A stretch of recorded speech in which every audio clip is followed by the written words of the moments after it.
네, 여러분 안녕하십니까. 9월 25일 수요일입니다. 마켓나우 2부 시작하겠습니다. 임종윤입니다. 이해랍니다.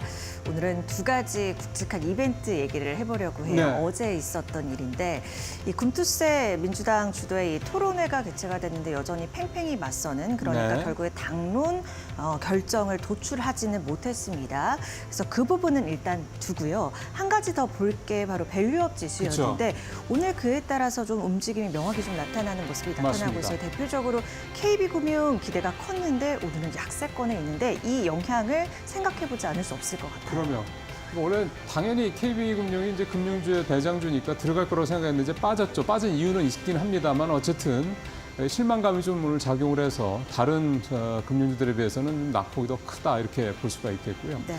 기대감 그게 이제 이루어지지 않으면 시장에서는 또 바로 실망감으로 그렇죠. 작용하는 거죠. 더 큰 실망감으로 나타나는 것 맞습니다. 같기도 하고요. 네. 자, 이제 전체적으로 오늘 새벽에 끝난 뉴욕 시장도 보면 빅테크들은 계속 왔다 갔다 합니다. 뭐 하루 이틀 오르다 또 하루 이틀 떨어지기도 하고 물론 이게 상승폭이든 낙폭이든 크지는 않습니다. 반면에 이제 엔비디아나 테슬라는 조금 상승폭이 좀 있는 그런 모습인 것 같고 전체적으로 지금은 어쨌든 3분기 실적 발표가 본격화되기 전까지는 지난번에 왜 우리 금리 인하 직전에 블랙아웃 뭐 이런 표현들 많이 썼잖아요. 네. 그러니까 정중동 상태죠. 하중 시장의 방향성을 좀 탐색하고 모색하고 그래서 좀 경계감을 가지고 관망하는 이런 시기가 우리도 3분기 실적 발표가 본격화될 때까지는 좀 이어지지 않겠냐 그렇게 생각을 해볼 수가 있겠습니다. 9월의 거래일도 며칠 남지 그쵸. 않았더라고요. 하지만 다가오는 10월장 준비 그리고 9월에 잘 마무리하기 위해서 오늘도 저희 전략 탄탄하게 준비했습니다. 끝까지 함께해 주시길 바라겠고요. 자, 그럼 먼저 현재 구간 시장 주요 네. 이슈부터 짚어주시죠. 예. 예, 오늘은 뭐 장 지수가 뭐 많이 오르는 건 아닙니다만 둘 다 플러스권이고 전체적으로 섹터들의 움직임도 플러스권이 대부분인 그런 모습입니다. 구리, 전선 이렇게 좀 강한 모습을 보이고 있고요. 화장품도 오늘 좀 크죠. 그다음에 딥페이크, 전력 설비, 그다음에 좀 전에 이하라 앵커도 지적을 했던 것처럼 이 밸류업 지수 오늘 테마를 이제 새롭게 형성을 하면서 상승 흐름 보여주고 있습니다. HBM 반도체 오늘도 괜찮죠? 오늘 삼성전자, SK하이닉스 장 초반에 플러스권 유지를 좀 하고 있는 그런 모습이고요. 전체적으로 쭉 보니까 2차 전지, 음식료, 유가, 자동차, 조선, 방산, 철강, 원전 계속 플러스권 유지를 좀 하고 있는 그런 모습들이 좀 나타나고 있고요. 화학도 역시 좀 괜찮은 모습이 나타나고 있습니다. 지금 이제 전체적으로 가장 큰 상승세를 보여주고 있는 구리, 전선 이 두 개하고 두 섹터하고 그보다 좀 작긴 합니다만 화학까지 이 세 섹터는 잠시 후에 설명을 드리겠습니다만 이 중국의 대대적인 대규모 경기 부양책 영향을 받고 있다 이렇게 보시면 좀 될 것 같고요. 화장품은 요즘에 이제 동남아 쪽 중심으로 해서 좀 수출이 괜찮다라는 얘기 나오고 있는 거 그런 영향을 좀 받고 있다고 좀 봐야 될 것 같고요. 예, 전체적으로 이제 이런 모습들 좀 나타나고 있습니다. 오늘 2차 전지 관련해서는 잠시 후에 이제 저희 이데일리 TV 기자가 그 2차 전지 진단업체에 다녀왔습니다. 그 얘기할 때 좀 얘기를 좀 해 볼 수 있을 것 같고 2차 전지 관련해서는 또 오늘 수요일 날 박순혁 작가 나오시죠? 박순혁 작가가 오늘 2차 전지 관련돼서는 전반적으로 싹 한번 훑어 주실 계획이라고 합니다. 잠시 후에 좀 기다렸다가 말씀 들어보시면 좋을 것 같네요. 자, 이제 들어가 보도록 하겠습니다. 구리 쪽 먼저 보죠. 예. 중국이 이제 대규모 경기 부양책 발표를 했습니다. 시기적으로 좀 뒤늦었다, 때늦었다 뭐 이런 지적도 나오긴 합니다만 안 나온 것보단 나온 게 어쨌든 훨씬 나은 상태고요. 내용 자체도 꽤 사이즈가 작질 않습니다. 일단 1억 1조 위안, 우리 돈으로 190조 정도의 유동성을 공급을 하겠다. 그걸 위해서 지준율도 내리고 그다음에 사실상 기준금리격인 7일몰 영래포 금리도 좀 내리고 등등도 이런 내용들 좀 들어가 있고요. 또 증시 쪽으로 자금을 좀 들어오도록 할 수 있게 하기 위해서 5천억 위안, 우리 돈 이건 한 95조, 한 100조 원 가까이 되는 거죠. 기금도 조성하겠다. 이런 내용도 좀 포함이 되어 있고요. 중국의 올해 성장률 목표 5%입니다.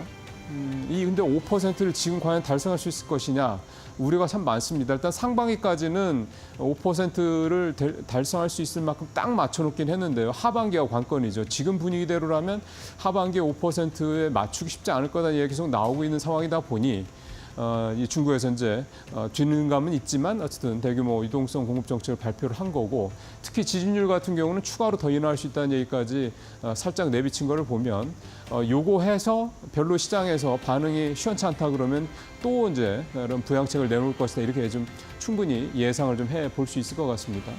중국이 이렇게 대규모 증시 부양책 발표를 하니까 역시 이제 원자재 관련 종목들 또 원자재들 가격이 좀 많이 오르고 있습니다. 어제도 철광석과 석유화학 쪽 유가가 이제 오르게 되니까 이쪽 가격이 많이 올랐고 또 오늘 런던 시장에서 보면 구리 가격도 다시 좀 크게 오르는 그런 모습들 나오고 있는데요.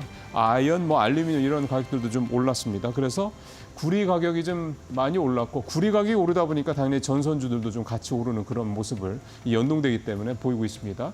자, 그러면 일단은 구리 쪽 좀 올라왔으니 구리 쪽부터 먼저 보겠습니다.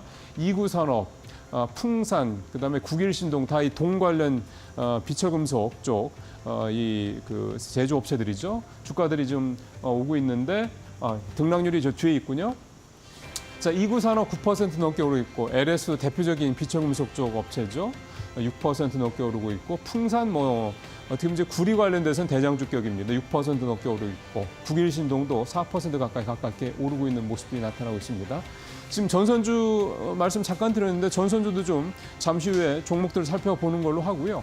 전선은 기본적으로 구리 가격에 직접적으로 연동이 됩니다. 이를테면 쉽게 얘기하면 이제 그 전선주는 이제 케이블 만드는 회사지 않습니까? 케이블의 이제 원가가 거의 60%가 이 구리 가격에 연동이 돼 있다 보니까 아무래도 구리 가격이 오르면 전선주들 단가가 오르갈 수밖에 없으니까 당연히 수익성이 좀 높아질 거라는 기대감으로 이 전선주들도 오르는 거고요. 뭐 또 전선주 같은 경우는 또 요즘에 워낙 이슈가 또 있죠. 전력 설비와 관련돼서 향후에 뭐 지금 현재 얘기 나오는 걸로는 전체적으로 좀 보면 짧아도 한 3, 4년, 길면 한 2030년까지는 적어도 이 전력 설비 쪽, 그다음에 이 전선 쪽은 계속해서 어떻게 보면 이 테마가 갈 수 있다. 그러니까 좀 수요 전망이 계속해서 좀 좋게 나올 것이다라는 전망이 좀 글로벌하게 계속 나오고 있기 때문에 전력 설비나 전선주도 같은 경우도 계속해서 이 AI 붐과 관련돼서 기대감을 갖고 좀 지켜볼 만한 건데요. 전선주 같은 경우도 좀 한번 종목들 나오는 대로 보도록 하겠습니다. 전선주 한번 볼까요? 예. 보니까 KB메탈 여기 들어가 있습니다. KB메탈도 그렇고 LS 에코에너지, 제일일렉트릭, 대원전선 등 전선주들도 오늘 강한 상승 흐름을 보이고 있습니다. 그리고 지금 전체 화면을 다시 나와 보니까 지금은 이제 중국 기업들 섹터가 좀 가장 강한 모습을 보이고 있는데요. 결국 이제 같은 얘기입니다. 중국이 대규모 경기 부양을 하다 보니까 오늘 새벽에 끝난 뉴욕 시장에서도 이 중국 회사들, 미국에 상장된 중국 회사들 주가 많이 올랐죠. 어제도 사실 또 많이 올랐고요. 이런 부분들이 좀 시장에서 우리나라에 또 상장된 중국 관련 기업들도 있기 때문에 이런 기업들 좀 오르고 있습니다. 종목 한번 볼 수 있으면 보겠습니다. 예, 아직 준비가 좀 안 돼 있나요? 네. 뭐 중국 기업들도 마찬가지입니다. 중국의 대규모 경기 부양책 이 내용들이 좀 직접적으로 영향을 좀 미치고 있다 이렇게 좀 봐야 되는 건데요. 근데 이제 시장에서 보는 시각은 이제 조금 엇갈리는 것 같습니다. 지금 당장 단기적으로는 중국의 대규모 경기 부양책이 나왔기 때문에 뭐 원자재 관련주들, 그다음에 중국의 철강, 석유화 관련주들 뭐 굉장히 강한 모습을 보이고 있다고 그러는데 이게 과연 이제 얼마나 지속가느냐 하느냐 이제 이 부분에 대해서 이제 글로벌 IB들은 이제 조금 이제 일단 한 걸음 떨어져서 보고 있는 분위기입니다. 그러니까 중국이 좀 이게 계속해서 지속적으로 경기 부양을 해야 되는데 결국 이제 돈이 투입이 된다는 얘기잖아요. 근데 지금 이게 일회성으로 끝난다면 역시 별 효과가 없을 것이다라는 거고. 중국은 지금 그 GDP 대비 그 국가 부채가 그렇게 높지 않습니다. 10%대 정도, 두 자리 정도밖에 안 되기 때문에 중국이 재정 정책을, 그러니까 즉 정부의 재정 지출을 더 적극적으로 펼쳐야 된다 이런 얘기들이 계속 IB 쪽에서 나오고 있습니다. 그렇게 해야지 구조적으로 이 현재 디플레 우려까지 나오고 있는 중국의 경제 상황을 좀 회복할 수 있을 것이다 이렇게 얘기가 좀 나오고 있는 건데요. 앞서 말씀드린 대로 지준율 추가 인하 같은 걸 좀 시사한 바가 있기 때문에 중국 당국이 적어도 약간 올해 5% 성장률 목표치를 달성하기 위해서라도 중국의 부양책은 또 나올 가능성은 분명히 있다. 이렇게 봐야 될 것 같습니다. 중국 기업들 종목도 한번 보겠습니다. 컬러레이, 형그룹, 크리스탈 신즈, 오가닉 코스메틱, 로스웰 등등등.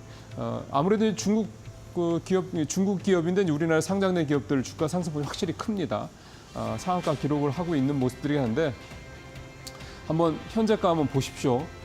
800원, 300원, 1000원 초반, 100원, 뭐 741원 이렇습니다. 그러니까 물론 이제 펀더멘탈 영향도 물론 있긴 합니다만 그동안 이 국내 상장된 중국 관련된 기업들 또는 중국 관련 기업들, 그러니까 국내 기업이라도 이제 중국 관련 그런 의존도가 높은 기업들의 주가가 상당히 좀 좋지 않았던 게 사실입니다. 이 정도 되면 거의 시장 표현대로라면 잡주 정도 수준밖에 안 되는 그런 주가를 갖고 있는 종목들이다 보니까 일단 오늘 상한가도 올라가고 이렇게 주가가 좀 오르고 있긴 합니다만 역시 이제 이런 주가가 굉장히 현저하게 낮은 이런 종목들, 시가총액이 현저하게 낮은 어떤 종목들은 비단 그게 중국 기업 관련주라고 치지 않더라도 투자하시는 데는 사실은 굉장한 조심 필요하다. 이렇게 좀 말씀을 드리도록 하겠습니다. 이제 넘어가겠습니다. 자, 전체 화면으로 좀 가보고요. 네, 오늘 사실은 좀 더 힘주어 말씀드릴 부분은 이 밸류업 관련주입니다. 오늘 지금 밑에로 내려가 있네, 밸류업 관련주. 예. 어제 잘 아시는 것처럼 코리안 밸류업 지수 이게 오늘 30일 날 이제 출범을 한다 발표가 됐고요. 그 다음에 이 밸류업 지수에 들어가는 100개 종목이 이제 발표가 됐습니다. 다양한 기업들이 좀 들어가 있는데 제가 잠시 후에 이제 앵커 브리핑 때 좀 상세하게 좀 준비를 좀 했고요.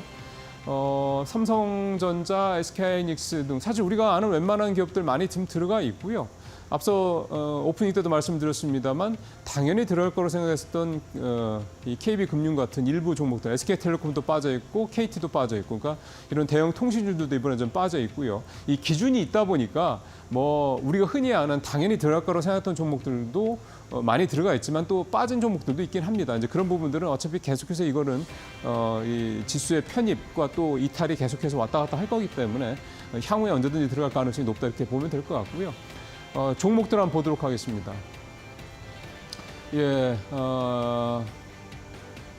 밸류업 지수 관련주들인데 여기에 이제 밸류업 지수에 들어가는 종목들도 있고 안 들어가는 종목도 있을 것 같은데 이제 관련주 쪽으로 봤을 때 이런 회사들이 좀 6%, 7% 이렇게 각각 좀 오르고 있는 그런 모습들이 나타나고 있습니다. 밸류업 관련돼서 간단하게 좀 마무리를 한다 그러면 이제 중요한 거는 이게 이제 지수는 만들어졌고 이제 30일 날 출범을 하고 11월 달에 이제 관련 ETF 상품이나 지수 선물까지 이제 만들어진다고 하니까 이제 시작 첫걸음인 거죠. 일본이 2023년도에 밸류업 정책 본격적으로 가동을 하고 이제 올해 이제 사실 어떻게 보면 꽃을 피우고 있는 그런 모습들을 보이고 있습니다. 이제 우리도 이제 시작이니까 이게 안착이 되려면 좀 시간이 걸릴 것 같긴 합니다. 근데 중요한 거는 이게 일본이랑 우리와의 차이가 뭐냐면 단순히 밸류업 프로그램을 만들어서 밸류업 지수를 만들었다는 게 중요한 게 아니라 정말 좋은 종목들이 밸류업의 지수에 들어가고 이 종목들이 이제 좀 기준점을 충분히 잘 맞추면 남아 있지만 그게 못했을 경우에는 떨어질 경우에는 이제 빠지는 이런 것들이 좀 굉장히 좀 엄격하게 진행이 되고 누구나 다 당연한 회사야 거기에 들어갈 만해라고 얘기를 할 수 있을 만한 회사들이 들어가야 되는 등 이런 좀 일관성 있는 어떤 정책이라든가 일관성 있는 어떤 그런 지원들이 계속해서 나와줘야 될 거라는 겁니다. 자칫 그냥 단순히 만들어 놓고 그냥 거기서 이제 우리 밸류업 지수 만들어 놨으니까 우리가 할 일은 다 했어. 이런 식으로 갈 문제가 아니라는 말씀이 되겠습니다. 네, 밸류업 지수 관련돼서는 잠시 앵커 브리핑 때 좀 더 제가 자세히 말씀을 드리도록 하겠습니다. 이슈 브리핑 마무리하고요. 이제 이데일리 파트너와 함께 자세한 종목 얘기 좀 더 들어가 보도록 하겠습니다.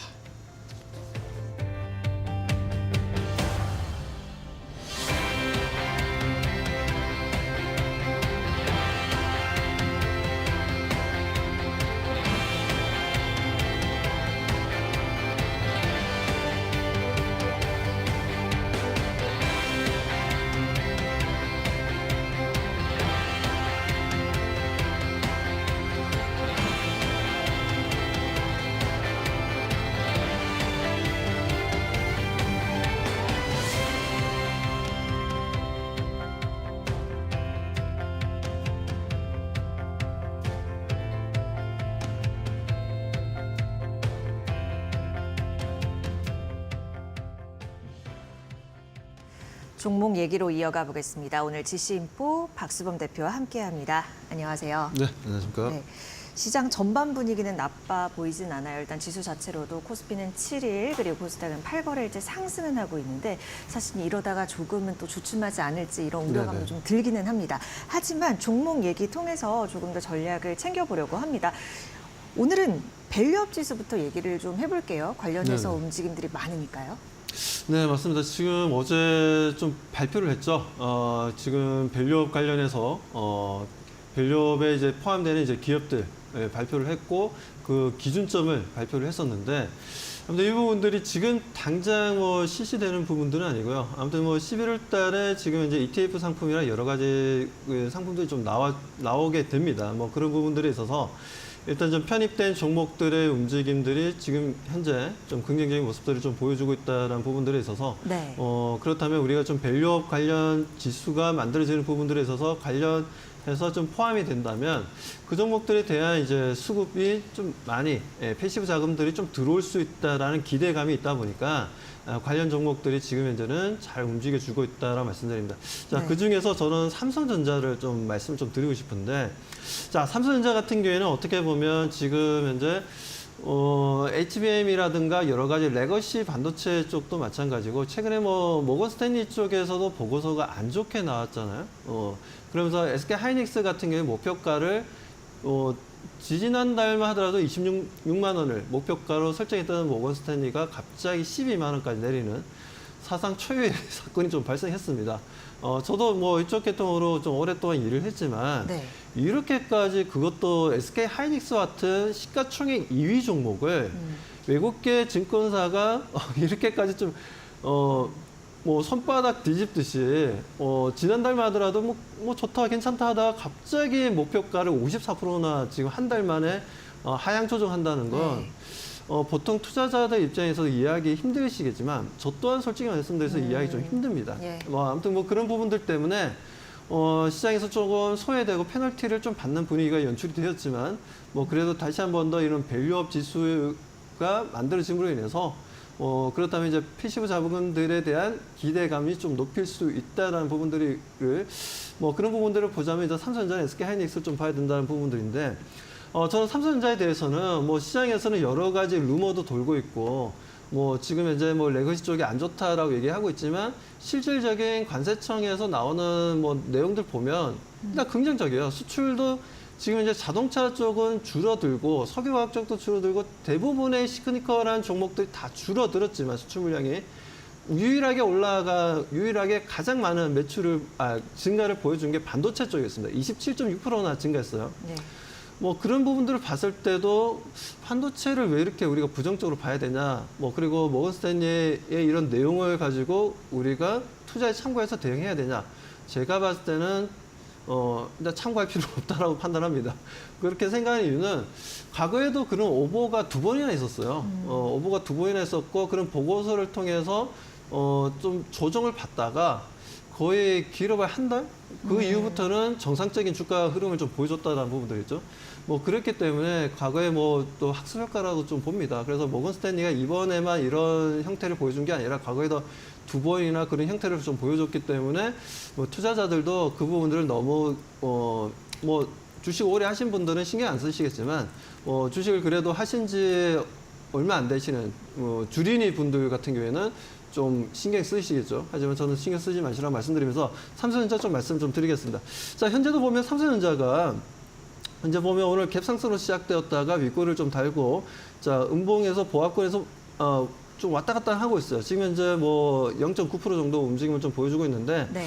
자, 모건 스탠리 쪽에서 가장 많은 매도 물량이 좀 나와주고 있고 재밌는 건 모건 스탠리 쪽에서도 지금 매수 물량이 들어오고 있어요. 그러니까 지금 현재 매도 물량 1,400만 주가 지금 현재 만들어지고 있지만 매수 물량은 80만 주 이상이 좀 만들어지고 있다는 부분들입니다. 뭐 그렇기 때문에 뭐 모건 스탠리 창구를 통해서도 지금 현재 이런 흐름들을 보여주고 있다는 부분들 뭐 특별하게 이걸 뭐 과대 해석할 필요도 없고 또 그렇다고 해서 또 너무 또 뭐 긍정적으로 해석할 필요도 없을 것으로 보고 있고 뭐 그냥 신경 쓰지 말자라고 저는 말씀드리고 싶습니다. 그리고 어떻게 보면 삼성전자 지금 차트 흐름을 좀 보도록 하겠습니다. 차트 흐름을 좀 보면 뭐 최근 들어서 이제 9만 원을 터치하지 못하고 움직임을 좀 가져가는 분위기였는데 보시는 것처럼 이제 단기 조정이 너무나 컸습니다. 외국인들의 매도세가 너무나 컸던 부분들이었고, 자, 이 부분에 있어서 저는 어제도 말씀드렸고 그저께도 뭐 이데일리에 출연하면서 네. 계속해서 말씀드렸지만 여기서 하방 경직을 만들 가능성이 상당히 좀 높다라는 말씀 좀 드렸어요. 뭐 그런 부분들에 있어서 어제 같은 경우에도 제가 어제 같은 경우에도 이제 그 장 마감 방송을 좀 정보 추천하는 부분들을 말씀을 좀 드릴 때 삼성전자나 SK 하이닉스에 대해서 좀 말씀드리면서 특히나 삼성전자에 대해서는 말씀드리면서 얘기했던 건 내일은 무조건 상승한다라고 좀 말씀을 좀 드렸던 부분이었습니다. 뭐 그런 부분들이 미국 미장 또한 상승 흐름을 좀 보여줬고 특히나 엔비디아 같은 경우에도 약 4% 정도의 움직임을 좀 보여주는 흐름들이었기 때문에 뭐 그렇다면은 분명 HBM에 대한 수요에 대한 기대감도 있고 블랙웰에 대해서도 지금 현재 지금 100억 달러 정도의 이제 매출을 보여줄 것이다라는 이제 뭐 납품 계약을 했다 뭐 이런 내용들이 좀 나오다 보니까 엔비디아가 다시 한번 급등을 했습니다. 4% 정도. 뭐 그렇기 때문에 지금 삼성전자 같은 경우에도 뭐 HBM3 8단에 대해서는 지금 이제 검증이 되었고 납품을 하고는 있지만 12단에 대해서는 지금 이제 마이크론이라든가 SK 하이닉스에 뒤처지는 거 아니냐라는 얘기가 나와주고 있습니다. 근데 그런 부분들은 뭐 제가 봤을 땐 그래요. 지금 현재 당장 투자자분들 입장에서는 오히려 삼성전자가 지금 현재 마이크론이라든가 SK 하이닉스에 비해서 HBM에 뒤처지는 건 저도 인정합니다. 인정하고 그 부분에 대한 페널티는 충분히 지금 현재 받은 주가 움직임이라고 좀 보고 있고요. 여기서 삼성전자가 추가적으로 내려갈 가능성은 상당히 좀 낮다라고 보고 있습니다. 그만큼 밸류상 봤을 때도 너무나 저평가되어 있고 현금성 자산 같은 경우에도 지금 현재 100조 원을 가지고 있어요. 삼성전자가. 그런 엄청난 지금 현재 자금을 들고 있는 회사가 지금 시가총액이 지금 현재 380조입니다. 예, 현금만 100조 이상을 가지고 있는데 지금 현재 시가총액이 380조. 그렇다면 우리가 상식적으로 생각했을 때 이건 뭐 말이 안 되는 수치라고 저는 생각합니다. 뭐 물론 그 자산이 지금 고정 자산이든 유동 자산이든 어떤 형태의 뭐 자산이 되었든 간에 지금 현재 그 정도의 캐시를 가지고 있다라는 건 정말 지금 삼성전자에 대해서는 너무 부정적으로 바라볼 필요 없고 여기서 분명 하방 경쟁을 만들 거고요. 그리고 지금 현재는 좀 상승 탄력이 좀 둔화되어 있지만 5장으로 가면 갈수록 더 강해질 것이다라고 저는 판단하고 있습니다. 그래서 삼성전자에 대해서는 계속해서 좀 홀딩하자라는 관점이고 물론 단기적으로 봤을 때는 저도 뭐 그전에도 얘기했지만 단기적으로 봤을 때는 SK 하이닉스를 좀 트레이딩할 필요가 있다라고 좀 말씀을 좀 드린 적이 있습니다. SK 하이닉스 같은 경우에도 지금 현재 보시는 것처럼 2.3% 정도 움직임을 좀 보여주고 있고 윗꼬리를 살짝 좀 달고는 있어요. 네. 이 부분들은 이제 개인 투자자분들이 어제 매수 물량이 좀 들어왔어요. 보니까 계좌 잔고가 좀 늘어났더라고요. 계좌 잔고가 좀 늘어난 부분들이었는데 그 부분에서 SK 하이닉스 하이닉스라든가 삼성전자 쪽으로 물량이 좀 더 들어왔던 부분들이었고 이런 개인 투자자분들은 계속해서 좀 매수가 하고 있고 기관 쪽도 매수 물량을 좀 보여주고 있고 SK 하이닉스 같은 경우는 이틀 연속으로 외국인들의 매수세가 또 이루어지고 있기 때문에 좀 긍정적으로 바라보면서 대응할 필요가 있다는 말씀드립니다. 그래서 지금 현재는 삼성전자가 되었던 SK 하이닉스가 되었던 그 밑단에 있는 소재 부품 장비주가 되었던 지금 현재는 보유하는 게 맞다라고 말씀드립니다. 네, 이 코리아 디스카운트 해소를 위한 기업 밸류 프로그램이 다시 한번 이제 변곡점을 맞이했습니다. 바로 어제 이 밸류업 지수, 오는 30일부터 도입이 되는 밸류업 지수 구성 종목이 발표가 된 건데요. 100종목이 발표가 됐습니다. 물론 이 밸류업 지수 구성 종목에 대한 내용들을 두고 뭐 여전히 얘기들은 나오는 것 같아요. 그러니까 배당이라든지 자사주 매입 소각 등 이런 주주 환원에 대한 부분들을 담은 것은 참 잘했지만 성장성 측면에서 이 구성을 따져봤을 때 잘했나 이런 부분을 의문이 든다라는 얘기도 있고 삼성전자, SK 하이닉스 언급을 해주셨습니다. 그런데 너무 시가총액의 이 큰 비중을 또 차지하는 삼성전자, SK하이닉스 IT 기업의 비중이 좀 많지 않느냐라는 그러한 평가를 함께 얻고 있기는 합니다. 하지만 삼성전자, SK하이닉스 이제 동반이 되면서 밸류업 지수와 함께 조금 더 화랑을 불어넣을 수 있는 상승 탄력 쪽으로 기울 수 있는 그런 모멘텀이 될지를 확인해 보자라는 취지로 박수범 대표가 밸류업 지수 설계와 함께 설명과 함께 삼성전자, SK하이닉스를 이야기를 했는데요. 공통적인 의견은 이렇습니다. 삼성전자의 경우에는 역시나 삼성전자, SK하이닉스 너무 지금 낮춰진 가격대, 그러니까 더 내려갈 부분은 없다. 보유하신 분들을 여전히 보유해도 좋은 구간이라고 이야기를 했습니다. 특히나 삼성전자는 최근에 외국인 매도로 인해서 단기적인 조정이 좀 깊어진 모습인데 어느 정도 하방을 만들어가고 있다라는 점에서 SK하이닉스가 같은 의견을 주셨다는 점 참고해 보시면 좋을 것 같습니다. 삼성전자, SK하이닉스 전략 짚어드렸고요. 다음은요. 중국 쪽 얘기해 볼까요? 네네. 네. 지금 현재 중국 경기 부양책, 최근에도 지난주도 마찬가지로 지난주에 이제 LPR 금리를 동결을 했고요. 그리고 이번에 지금 어제였죠. 어제 일단 실행된 건 아닌데 구두상으로 좀 얘기가 좀 나왔습니다. 경기 부양에 대한 얘기가 나왔고 지준율에 대해서 지급 준비율이죠. 은행들 같은 경우에는 이제 고객들이 오게 되면 그 부분에 있어서 이제 지급 준비율을 어느 정도는 좀 쌓아 놓아야 됩니다. 그래야지만 이제 급전이 필요하거나 갑자기 은행에서 돈이 필요하다 하면서 이제 빼가는 고객들을, 클라이언트들을 위해서도 지준율이 상당히 좀 중요한 부분들인데 네. 지준율이 아무래도 낮아지면 낮아질수록 그만큼 대출이라든가 여러 가지 상품들로 인해서 수익을 창출할 수 있는 부분들이 좀 커진다는 부분들이죠. 특히나 이제 개인 대출이었던 기업 대출이었던 대출이 커지는 부분들에 있어서 그러니까 유동자산이 많이 좀 풍부해진다는 거죠. 시장 자체가. 그런 부분에서 50bp 정도 지준율을 인하하겠다는 얘기가 좀 나왔어요. 이 부분들은 상당히 좀 긍정적이라고 저는 보고 있고요. 시장에서는 지금 현재 그러면서 1조 위안을 지금 현재 시장의 유동 물량으로서 좀 풀겠다라는 얘기가 나왔는데 1조 위안이면 우리나라 돈으로 188조 원 정도 됩니다. 약.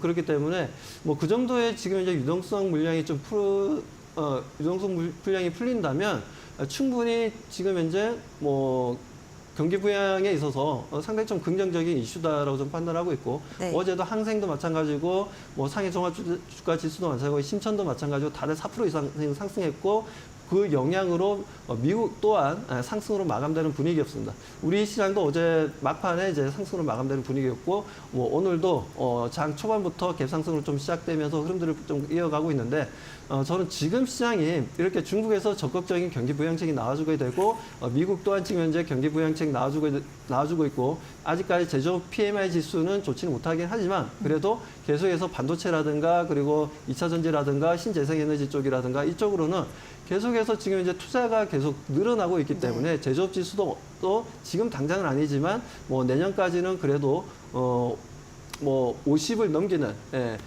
제조업 PMI 지수가 좀 나아지지 않을까라고 좀 판단하고 있습니다. 그래서 그런 부분들을 우리가 걱정할 필요는 없다라고 좀 말씀드리면서 어떻게 보면 지금 시장은 좀 골디락스 시장으로 접어드는 부분이라고 저는 판단하고 있고요.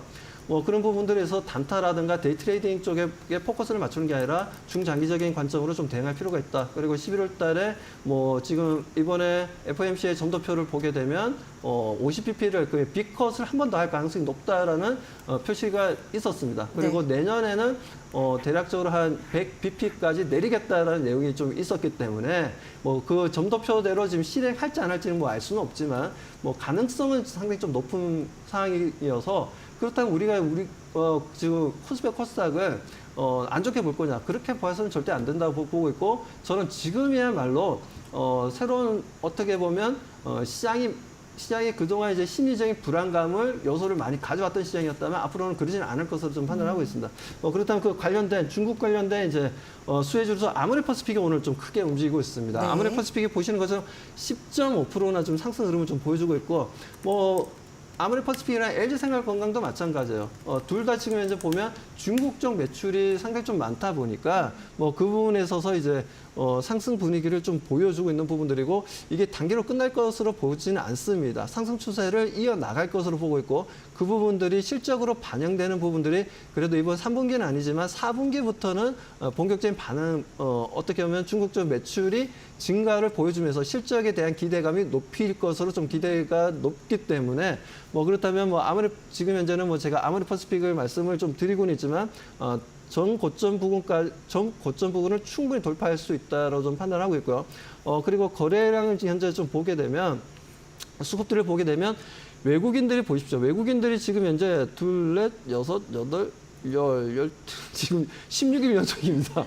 16일 연속으로 순매수를 이어가고 지금 현재도 매수하고 있어요. 10%나 급등했는데도 불구하고 이런 수급적으로도 봤을 때도 그리고 기관 쪽도 지금 현재 연기금도 좀 매수를 해주면서 기관과 외국인의 양매수가 좀 들어오고 있다는 부분이죠. 이 부분들 좀 긍정적이다라고 말씀드립니다. 그리고 LG생활건강 같은 경우에도 LG생활건강 같은 경우도 최근에 뭐 북미향이라든가 유럽향의 이제 매출 확대를 위해서 로컬 기업들을 많이 또 인수하기도 했었지만 지금 상황에서 지금 LG생활건강 또한 상당히 좀 긍정적으로 좀 바라보고 있는 부분들인데 뭐 수급들의 움직임 좀 잠깐 좀 보도록 하겠습니다. 보시는 것처럼 LG생활건강이 아무래도 이런저런 이제 포트폴리오가 좀 더 많다 보니까 아모레퍼시픽 같은 경우는 화장품에 집중하지만 뭐 그게 아니라 지금 현재 뭐 LG생활건강 같은 경우에는 여러 가지 사업 포트폴리오를 좀 가지고 있는 상황입니다. 그렇기 때문에 LG생활건강 하지만 좀 화장품 쪽이 가장 매출이 많이 차지를 하고 있는 상황이고 그리고 외국인들도 3일 연속 매수를 하고 있고 아직은 수급적으로는 뭐 아모레퍼시픽보다는 좀 약하다라고 얘기할 수는 있겠지만 그래도 밸류상 봤을 때는 이제부터는 본격적인 상승 분위기로 조금 전환될 가능성이 좀 높다. 지금 현재도 6% 정도 상승 흐름을 보여주고 있고요. 어떻게 보면 2달 넘게 행보 구간을 좀 보여주면서 내려가는 것도 아닌 하락하는 것도 아닌 상승하는 것도 아닌 아주 애매한 포지션을 보여주긴 했지만 지금부터 본격적인 상승 흐름을 좀 기대하면서 대응해 나가자라고 말씀드립니다. 네. 중국 정부가 대규모 이 경기 부양책을 내놓은 영향으로 인해서 중국 매출 비중이 높은 화장품주, 그러니까 중국 소비 관련 종목들이 오늘 상승세를 보이고 있습니다. 그런 관점에서 아모레퍼시픽과 LG생활건강 살펴볼 수 있었습니다. 자, 그럼 오늘장에서 우리가 유독 또 눈여겨볼 만한 기업이 있는지 살펴주시면 좋겠어요. 어떤 거 보면 될까요? 저는 말씀드리고 싶은 게 일단 삼성전기를 좀 말씀드리고 싶어요. 삼성전기요? 네, 그렇죠. 삼성전기가 이틀 전에 지난주였죠. 지난주에 이제 전고체 배터리, 최소형 전고체 배터리를 만들었다라는 부분들인데 우리가 전고체 같은 경우에는 세 가지로 나눠서 볼 수 있어요. 황화물계가 있고 산화물계가 있고 고분자계가 이렇게 세 가지가 있는데 지금 이제 전기차에 들어가는 걸 황화물계로 이제 개발을 하고 있고 삼성 SDI 쪽에서 삼성전기가 이번에 개발한 건 산화물계입니다. 산화물계이기 때문에 산화물계고 그리고 이 부분들이 필요한 이유가 아무래도 디바이스들 때문이죠. 예를 들어서 뭐 이번에 이제 건강을 체킹할 수 있는 갤럭시 링이 나왔고 네. 그리고 지금 뭐 갤럭시 워치 같은 경우에도 마찬가지고 그 외에도 저는 좀 확장해서 좀 생각해 본다면 XR 기기가 최근에 메타도 마찬가지고 애플에서도 마찬가지고 개발 중단을 했어요. 개발 중단한 이유가 아무리 좋은 콘텐츠를 만들어봐야 뭐하냐. 이게 지금 이제 메타 같은 경우에는 1시간이면 배터리가 다 나갑니다. 그러니까 1시간밖에 사용 못해요. 그리고 비전 프로 같은 경우에도 네. 3시간밖에 안 됩니다. 그러다 보니까 비전 프로는 아예 배터리를 허리에 차거나 아니면 아예 다이렉트로 전선을 꽂아서 사용할 수 있게끔 했는데 그렇게 하면 아무래도 좀 불편하죠. 불편한 부분들이 있고 행동에 제약이 있다 보니까 그 부분에 있어서 이제 아직까지 좀 아닌가 보다 고 시장에서는 이제 받아들이고 있고 소비자들이 그만큼 구매가 이루어지지 못하고 있는 부분들인데 이런 이제 전고체 배터리가 만들어지면 크기도 아주 작기도 하고 무게도 아무래도 리튬이온 배터리보다는 조금 더 가볍고 그리고 에너지 밀도가 높다 보니까 장시간 이용이 가능하다는 거죠. 그래서 XR 기기 관련한 종목들도 제가 봤을 때는 충분히 좀 상승할 것으로 좀 보고 있습니다. 그리고 포지션이 변화를 분명 메타 쪽도 마찬가지고 애플 쪽도 마찬가지로 최근에 뭐 개발 중단되었지만 다시 한번 더 개발할 가능성이 높다라고 보고 있고 저도 지금 스마트워치를 지금 차고 다니고 있지만 하루 매일 충전합니다. 솔직히 불편해요. 적어도 2, 3일 정도는 충전 안 했으면 좋겠는데 하루에 하나의 루틴이 되어버렸습니다. 충전하는 행위가. 뭐 그렇기 때문에 지금 삼성전기가 이런 부분들에 있어서 전고체 배터리를 지금 시제품을 많은 이제 글로벌 기업들에게 지금 현재 샘플을 보여주고 테스트 중이고, 그리고 본격적인 양산은 2026년부터 시작한다고 했기 때문에 뭐 빠르면 제가 봤을 때 내년부터 양산도 가능하다라고 좀 판단하고 있어요. 그래서 뭐 그런 이제 전고체 배터리를 세계 최초로 상용화시키는 부분들에 있어서 긍정적으로 좀 바라봐야 되지 않나. 그리고 AI 칩이 지금 현재 스마트폰에 들어가고 이렇다 보니까 아무래도 에너지를 많이 사용하게 됩니다. 배터리 수명이 그만큼 작아질 수밖에 없어요. 그렇기 때문에 뭐 우리가 쓰는 휴대폰 쪽도 마찬가지고 전고체 배터리로 앞으로는 대체될 가능성이 상당히 높다. 아직까지 뭐 가격이 워낙 비싸다 보니까 그렇게 되면 이제 뭐 아무래도 휴대폰 가격이 엄청나게 올라가겠죠. 200만 원이 아니라 뭐 한 300만, 400만 원까지도 올라갈 수도 있기 때문에 뭐 그런 부분들에 있어서는 합리적인 가격대가 올 때까지는 뭐 아무래도 좀 휴대폰에는 들어가기에는 좀 부담스러울 것으로 좀 판단됩니다. 아무튼 그런 부분들에 있어서 앞으로 뭐 온 디바이스 AI 쪽도 마찬가지고 전체적으로 이제 관련 종목들의 움직임이 강할 것으로 보고 있기 때문에 저는 삼성전기에 대해서는 좀 긍정적이다. 그리고 목표가는 저는 일단 뭐 15만 원 좀 제시하도록 하겠습니다. 15만 원 제시하는데 이거는 정말 작게 제시한 거예요. 왜냐하면 지금 증권사들 같은 경우에도 최저가 지금 20만 원을 좀 제시했습니다. 삼성전기에 대해서. 저는 단기적인 관점으로 말씀드리는 부분이고 네. 충분히 충분히 20만 원도 갈 수는 있다라고 좀 판단하고 있습니다. 그래서 삼성전기 같은 경우에는 일단 15만 원을 단기 목표가로 말씀을 드리는 부분이고, 그리고 매수가는 현재가 가능하다. 현재가 매수하죠. 괜찮습니다. 자, 그리고 손절가는 13만 원으로 말씀드리도록 하겠습니다. 네, 알겠습니다. 오늘 공략해볼 종목으로 삼성전기를 살펴줬습니다. 세계 최초로 산화물계 초소형 전고체 배터리를 개발에 성공을 했는데 이게 어디 들어가냐면 여러분 잘 찾고 계시는 웨어러블 기기, 디바이스 이런 데 사용될 수 있는 그러한 가능성이 높은 거죠. 그래서 시제품 테스트를 진행 중이고 2026년께에는 양산을 시작할 것이다라는 추측들이 나오고 있는 상황입니다. 일단 현재 구간에서 매수 가능하다고 봤고요. 단기 목표가는 15만 원, 손절가 13만 원 제시했으니까요. 가격적인 전략 참고해 보시면 좋겠습니다. 박수범 대표와 함께했습니다. 고맙습니다.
예, 이데일리 TV 기자들이 현장의 이 기업들을 직접 탐방해서 회사 관계자들, 특히 이제 CEO를 만나서 회사 관련된 얘기, 그다음에 향후 전망 들어보는, 비전을 들어보는 그런 시간입니다. 자, 오늘은 심영주 기자가 민테크라고 하는 이 전기차 배터리 진단 업체입니다. 여기를 다녀온 얘기를 좀 자세히 좀 들어보도록 하겠습니다. 심 기자 어서 오십시오. 안녕하세요. 예.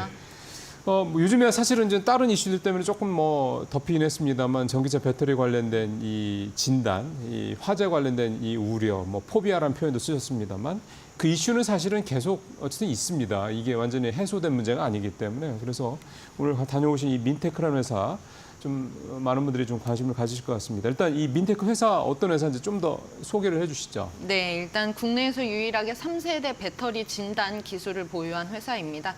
민테크는 일단 전기화학 임피던스 분광법 EIS 기법으로 전기차나 에너지 저장 장치 등의 이제 핵심 부품인 2차 전지를 검사, 진단하는 솔루션을 개발을 하고 있는 기업입니다.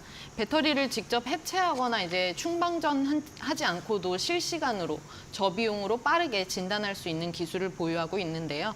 최근 이제 불량 배터리 검출 중요성이 높아지면서 민테크에 대한 시장 관심이 높아지고 있습니다. 그래서 이제 보다 자세한 내용은 이제 리포트 영상을 확인한 후에 말씀드리도록 하겠습니다. 예, 리포트 보시죠.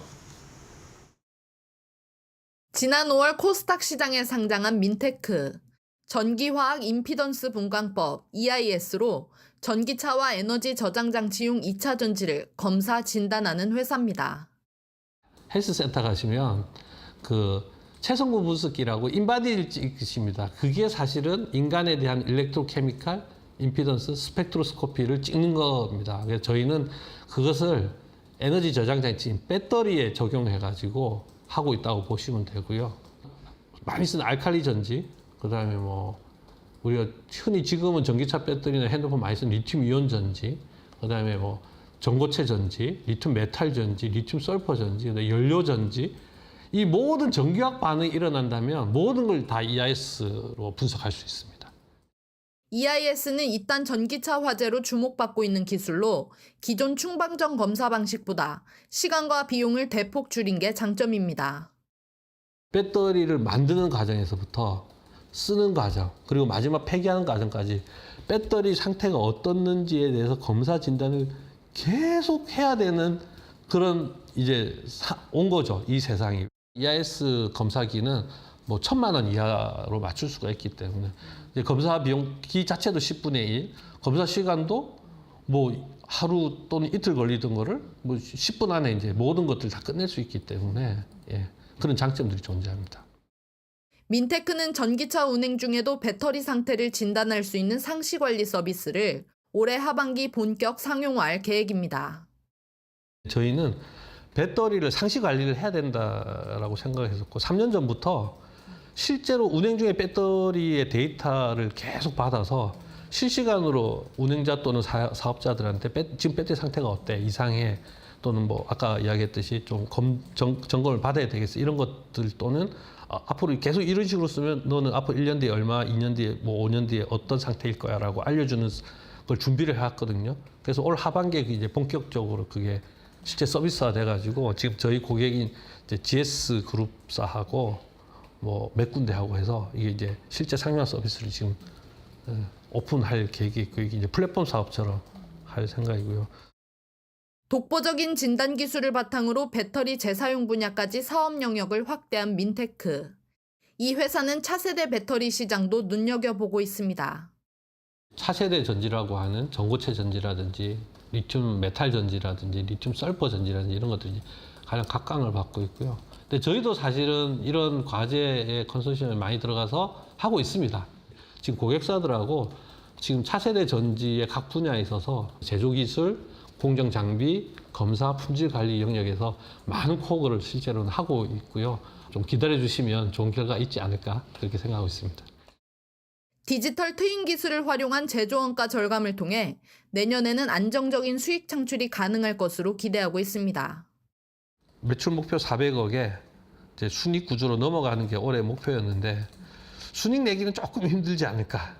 왜냐하면 선투자도 좀 많고 실제로 이제 턴어라운드는 내년이 본격화될 거다. 그건 뭐 확실하고 올해는 적자 구조를 최대한 줄이고 매출은 약 한 250억에서 300억 사이 정도 되겠다. 배터리도 건강검진 받는 시대. 2차 전지 시장에서 민테크가 주목받는 이유입니다. 이데일리 TV 심영주입니다.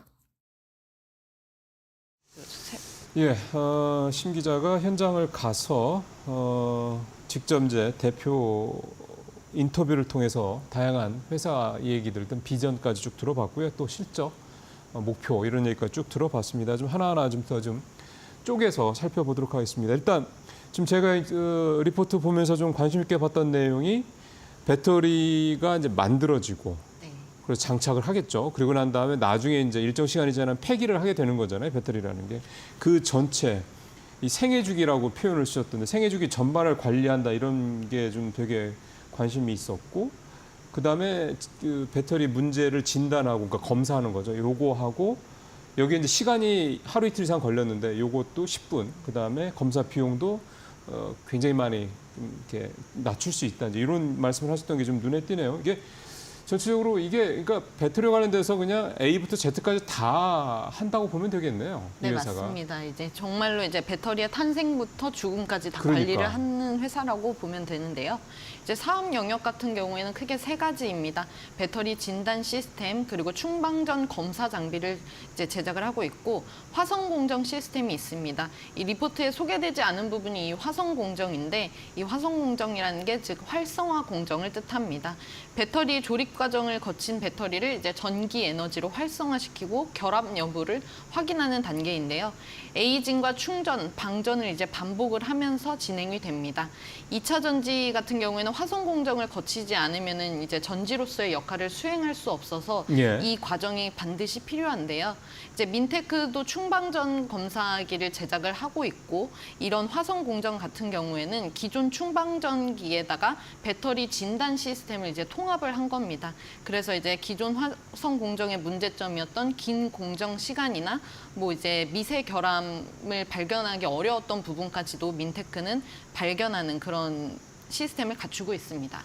예, 그다음에 좀 민 대표님 말씀 듣다가 또 하나 좀 귀에 쏙 와닿던 게 GS 그룹하고 이 관리 서비스 요걸 상용화하는 거를 준비하고 있다 얘기를 했는데 혹시 그거 관련돼서 조금 더 대표님하고 얘기 좀 나누신 게 있나요? 인터뷰 내용 말고도? 사실 인터뷰 내용에서 나왔던 것처럼 이제 전기차가 운행 중에도 배터리가 어떤 상태인지를 이제 운행 중에도 알 수 있는 시스템을 준비를 하고 있다라는 글쎄요, 말씀이셨는데요. 이게 만약에 네. 상용화가 된다고 네. 그러면 그러니까 뭐 잠시 후에 이제 우리 실적 얘기 하긴 하겠습니다만 캐시플로우가 이렇게 안정적으로 마치 구독경제처럼 네, 맞습니다. 들어올 수 있는 그런 거잖아요. 네, 이게. 맞습니다. 이게 굳이 충방전을 하지 않고 검사소에 따로 가지 그러니까요. 않고도 운행 중에도 알 수 있는 부분이기 때문에 사실 전기차 보급이 확대되면은 그런 서비스도 당연히 확대될 수 있기 때문에 네. 캐시플로우 역할을 할 수 있을 것으로 보입니다. 그러니까 전기차 운행하신 많은 분들이 사실 고민스러운 게 사실은 내가 전기차 하나 있으면 사실은 뭐 좀 이상한 느낌을 알잖아요. 근데 지난번에 인천 화재에서도 그렇고 근데 주차해 놓은 상태에서 화재가 나는 것 같은 경우는 그 차주 입장에서 봤을 때는 어떤 방법이 없으니까 그런 것들을 좀 말씀하신 대로 주행 중에 상시적으로 계속 내 차의 배터리에 무슨 문제가 있는지에 대한 거를 알 수 있다 그러면 또 그거가 저렴한 비용으로 내가 그걸 할 수 있다 그러면 사실은 전기차 가지고 계신 분들 차값이 뭐 몇 천만 원인데 이 정도는 뭐 충분히 자신의 안전을 위해서라도 차의 어떤 내구성을 위해서라도 투자할 수 있을 것 같다는 생각이 들어서 어쨌든 이 부분이 실제로 서비스가 이제 나오게 되면 출시하게 되면 되게 좀 기대가 좀 되는 부분인데 일단 올해 매출 목표가 한 300억 정도 그다음에 실적 턴어라운드는 내년이다 이렇게 말씀을 하셨어요. 올해 실적 현재 어떤 식으로 진행이 되고 있습니까? 사실 이제 상장을 올해 했는데 적자 기업으로 상장을 했습니다. 그래서 우선 이제 매출액부터 조금 자세히 살펴보자면 2021년에 매출액이 96억 원이었고 작년에는 175억 원이었습니다. 네. 영업이익 같은 경우에는 2021년에 12억 원에서 좀 적자폭이 확대가 됐는데 네. 2022년에는 마이너스 28억 원 그리고 작년에는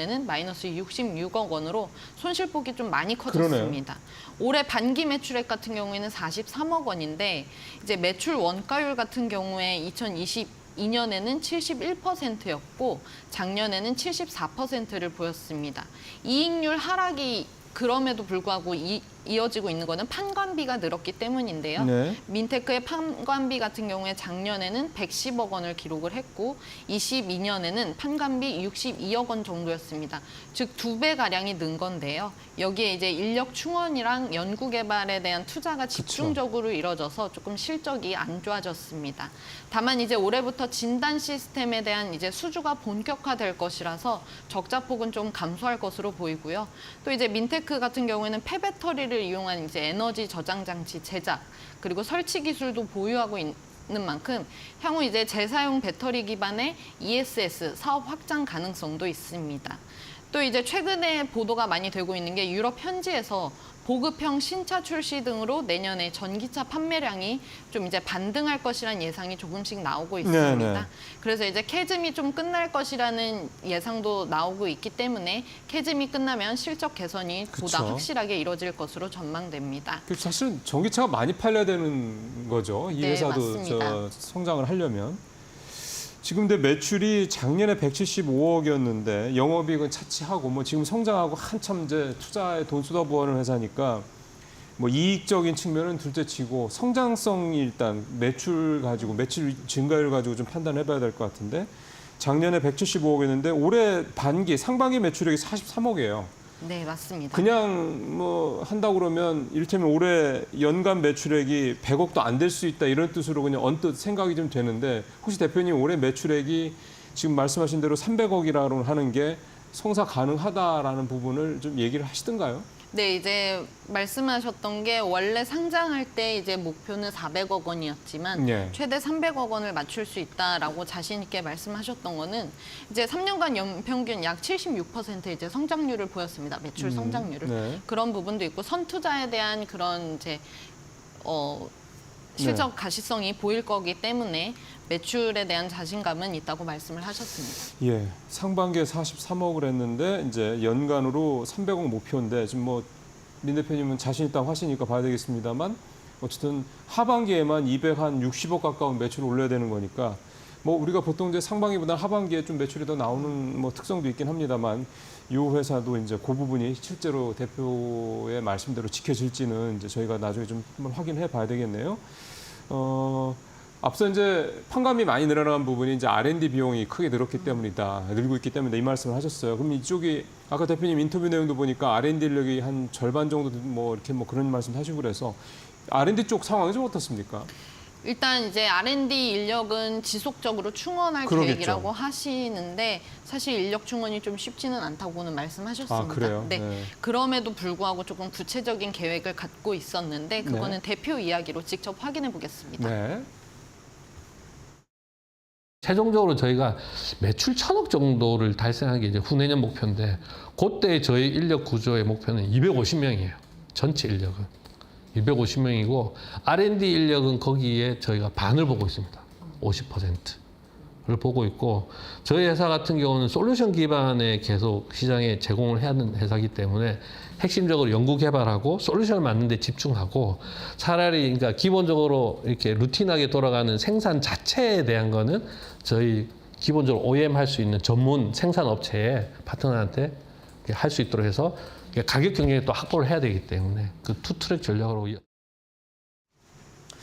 예, 사실은 지난번 이제 인천 화재 사건 때도 우리 현재 이 배터리 진단 관련된 상황을 현재 수준이죠. 그걸 파악을 했습니다만 이 검사 시스템, 검사 인프라가 사실은 되게 열악합니다. 그러니까 내연기관 차들이야 뭐 워낙 오래됐기 때문에 뭐 쉽게 어디든 가서 검사도 받을 수 있고 뭐 진단도 받을 수 있긴 한데 이 전기차가 판매된 양에 비하면 전기차만 전담으로 하는 그런 검사소도 사실 거의 없고 그러니까 기존 검사소에서 하다 보니까 인프라, 그러니까 진단 장비라고 그러겠죠. 검사 장비도 좀 갖춰진 데도 좀 드물고 특히 민간 검사소 같은 경우는 별로 또 없다고 그러더라고요. 그러니까 사실 어떻게 보면 이제 그런 것들 현실을 그러니까 되게 인프라가 좀 박약한 현실을 감안하면 이런 민테크한 회사들의 시장성이 있다라고도 충분히 볼 수 있을 것 같긴 한데 이런 시장 상황에서 민테크가 앞으로 어떻게 좀 이쪽 부분을 좀 키워가겠다고 얘기를 하시던가요? 네, 일단 이제 말씀하셨다시피 민간 자동차 검사소 같은 경우에는 10곳 중 7곳이 이제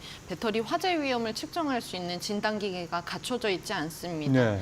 그래서 이제 기기가 없는 민간 검사소에서는 그냥 육안으로 상태를 확인하거나 이제 배터리 고전압 전류가 차체로 흘러 들어가고 있는지 정도만 이제 간략하게 확인을 하고 있는데요.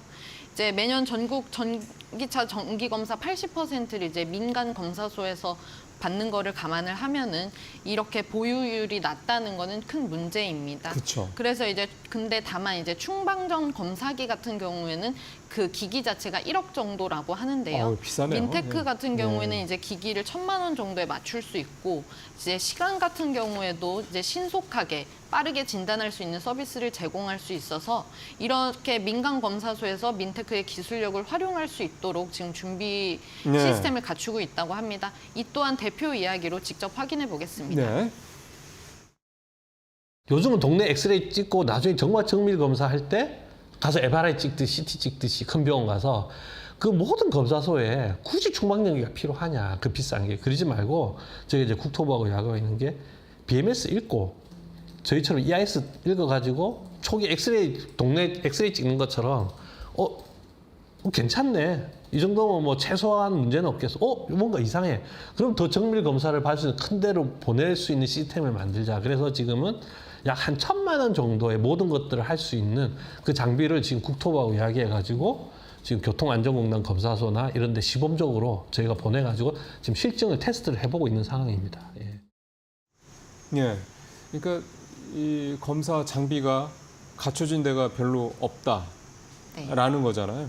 근데 이제 전기차가 계속 늘어나는 걸 생각하면 검사 장비를 이 검사소들이 이제는 갖춰야 된다는 얘기고. 네, 맞습니다. 근데 지금 민테크가 기존 장비에 비해서 가격을 좀 많이 낮춘 장비들을 좀 개발하고 있고, 이게 좀 국토부 얘기도 잠깐 하셨습니다만 공급이 된다 그러면 일단 시장성이라는 부분은 좀 있다라고 볼 수도 있는 거고. 네, 지금 여기가 이런 검사 장비를, 그러니까 전기차 전용 이런 진단 장비를 만드는데, 배터리 진단 장비를 만드는 데가 민테크 말고도 좀 뭐 경쟁사들이 좀 많이 있습니까? 사실 민테크가 시장 점유율 90%를 아, 차지하고 있을 거의 정도로 없군요. 거의 네. 독보적으로 지금 하고 있습니다. 예.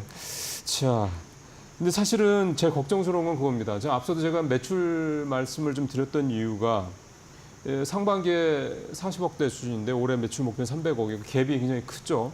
근데 결국은 이제 말씀하신 대로 이쪽 배터리 관련된 진단 검사 이쪽에는 지금 거의 뭐 시장 점유율을 대부분 다 차지할 정도로 독보적인 위치다라고 생각을 한다 그러면 전기차만 좀 잘 팔리고 그래서 이 전망 산업이 좀 다시 좀 괜찮아지면 향후 전망에 대해서는 좀 그렇게 부정적으로 볼 필요는 없을 것 같다는 생각이 들어서요. 네, 맞습니다. 그래서 이제 민테크도 전기차 캐즘 현상을 좀 예의주시하고 있는데요. 예. 이제 대표한테 이제 질문을 해보니 다만 이제 2, 3년 안에는 이 캐즘 현상이 해소될 것으로 예상하고 있다고 합니다. 이유는 전기차라는 게 기본적으로 이동형 에너지 저장 장치로 이제 고정된 에너지가 아닌 이동형 에너지 수단을 사용하는 건 인류가 필수적으로 걸어가야 할 길이라는 겁니다. 예. 이제 무엇보다 이제 진단 기술 같은 경우에는 비단 이제 전기차에만 사용하는 게 아니라 뭐 이제 가전제품 등 다양한 배터리에 활용을 할 수 있어서 민테크가 입을 부정적인 영향은 좀 제한적일 거라는 예상도 나오고 있는데요. 여기에 이제 진단 시장이 성장할 것이란 예상 또한 나오고 있습니다. 글로벌 시장 조사 업체 이제 그랜드뷰 리서치에 따르면 배터리 진단 및 수리 시장 이 세계 시장 규모는 2023년부터 2030년까지 연평균 6.3% 성장을 해서 2030년에는 19억 3천만 달러를 이제 달할 것으로 예상된다고 합니다. 또 이제 민테크 같은 경우에는 캐즘 현상이 오히려 기회가 될 수 있다는 말을 대표가 했는데요. 그래요? 이거는 직접 들어보겠습니다. 예. 지금 전기차가 이게 올라가다가 이제 잠시 서 있는 상태이긴 한데 저는 이게 좀 교통정리가 필요하다, 실제로. 예, 그리고 가열된 투자나 이런 것들이 다시 한번 재점검하고 특히 원가 문제, 품질 문제, 특히 이제 결국 안전하게 써야 되는 문제에 있어서 좀 기본으로 돌아가서 이거를 다시 다지고 하는 굉장히 좋은 기회로 저는 생각을 하고요. 좀 이렇게 교통정리가 좀 돼서 진짜들만 좀 살아남는 이제 과정이 되지 않을까 이런 기대를 하고 있고 저희는 그 다음 단계를 위해서 열심히 노력하고 있습니다. 그래서. 예, 대표님이 또 말씀하신 그 다음 단계 뭐 이런 것도 상당히 중요할 것 같은데 결국 이제 이게 회사의 비전이 되는 거니까 저는 문득 그 생각도 드네요. 전기차가 뭐 우리나라만 파는 것도 아니고 사실은 유럽은 이미 많이 대중화돼 가고 있고 미국도 좀 주춤하다 그래도 어쨌든 많이 팔리고 있고 뭐 전 세계에서 가장 큰 자동차 시장이고 뭐 동남아도 그렇고 뭐 남미국 뭐 전기차가 안 팔리는 데가 없긴 하니까 그러면 이 진단 기술 역시 민테크 같이 이렇게 좀 우리나라에서 제일 잘 이쪽에 대해서는 독보적인 회사라면 국내 시장에만 한정해서 이 배터리 진단 기술을 그래서 이렇게 뭐 매출을 올릴 필요는 없는 거잖아요. 나갈 필요가 있다라는 생각이 좀 드는데 혹시 해외 뭐 진출 뭐 이런 거에 대한 얘기는 안 하셨나요? 네, 물론 이제 해외 진출에 이미 돼 있고 이제 유수의 고객사들을 확보를 하고 있는데 추가적으로 해외 고객사를 확보를 하는 것보다 이미 글로벌 이제 자동차 업체들을 고객사로 확보하고 있으니 그 고객사들을 좀 집중 관리하는 거를 목표로 하고 있다고 합니다. 그래서 이제 현지에 법인도 세우고 좀 더 영업 그렇죠. 인력을 확보를 하는 것을 그렇죠. 목표로 하고 있다고 예. 합니다.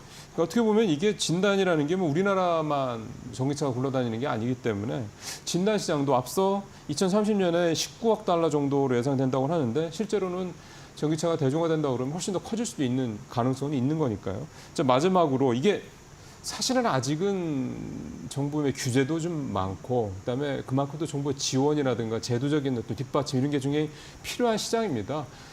대표님 혹시 뭐 바라는 게 뭐 정부라든가 이런 쪽에 뭐 무슨 얘기를 하시던가요? 이제 정부 지원이나 제도 규제 같은 거를 항상 이야기할 때마다 나오는 얘기는 이제 부처 간 이해관계가 달라서 제도 지원에 조금 시간이 걸린다는 겁니다. 네. 이거는 좀 어떤 산업이든 어쩔 수 없는 부분인데요.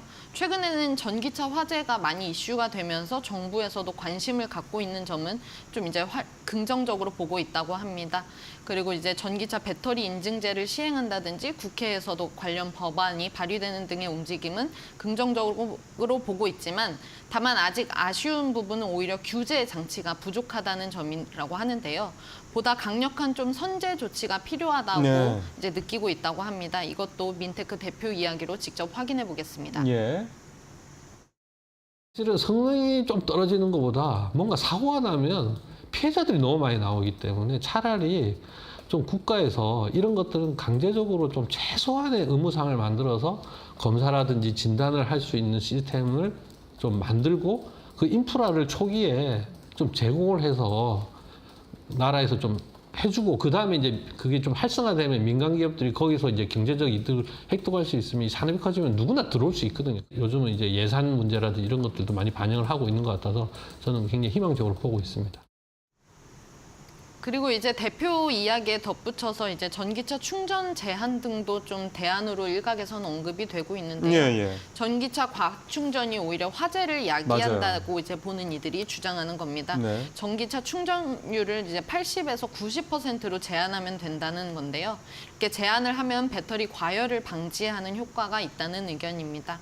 이제 이게 피해 규모 등에도 영향을 미친다는 통계가 있는데 국립소방연구원에 따르면 전기차 충전율이 100%일 경우에는 열폭주 이후에 화재가 옆 전기차로 전이되는 데 걸리는 시간이 7분 50초고 충전율이 50%일 경우에는 31분 59초 걸렸다고 합니다. 좀 이제 소화에 조금 시간을 벌일 수 있다는 뜻입니다. 그렇겠죠. 충전이 아무래도 많이 되면 그만큼 더 빨리 전이 될 수밖에 없을 것 같다는 생각이 들고 또 아까도 잠깐 화면에서 보니까 충전율 뭐 이런 것들이 이렇게 화면에 있더라고요. 그러니까 어떤 이런 어떤 그 뭐 소프트웨어가 장착이 좀 된다고 그러면 내가 뭐 80%로 세팅을 해놓으면 충전이 80%만 딱 되고 90%면 90% 딱 되고 또 최근에 이번에 추석 연휴 때 그 지역에 어디 도서 산간 이제 섬 같은 데 사시는 분들은 그 배에 50분 이상 넘어가면 아예 전기차는 탑승을 못하게 했잖아요. 그러니까 그럴 때 같은 경우는 예를 들어서 충전을 한 50%만 한다 이렇게 할 수 있는 시스템이 좀 돼 있다고 그러면 전기차 타시는 분들께서 조금 더 편의성이 좀 높아지지 않을까 그런 생각도 좀 듭니다.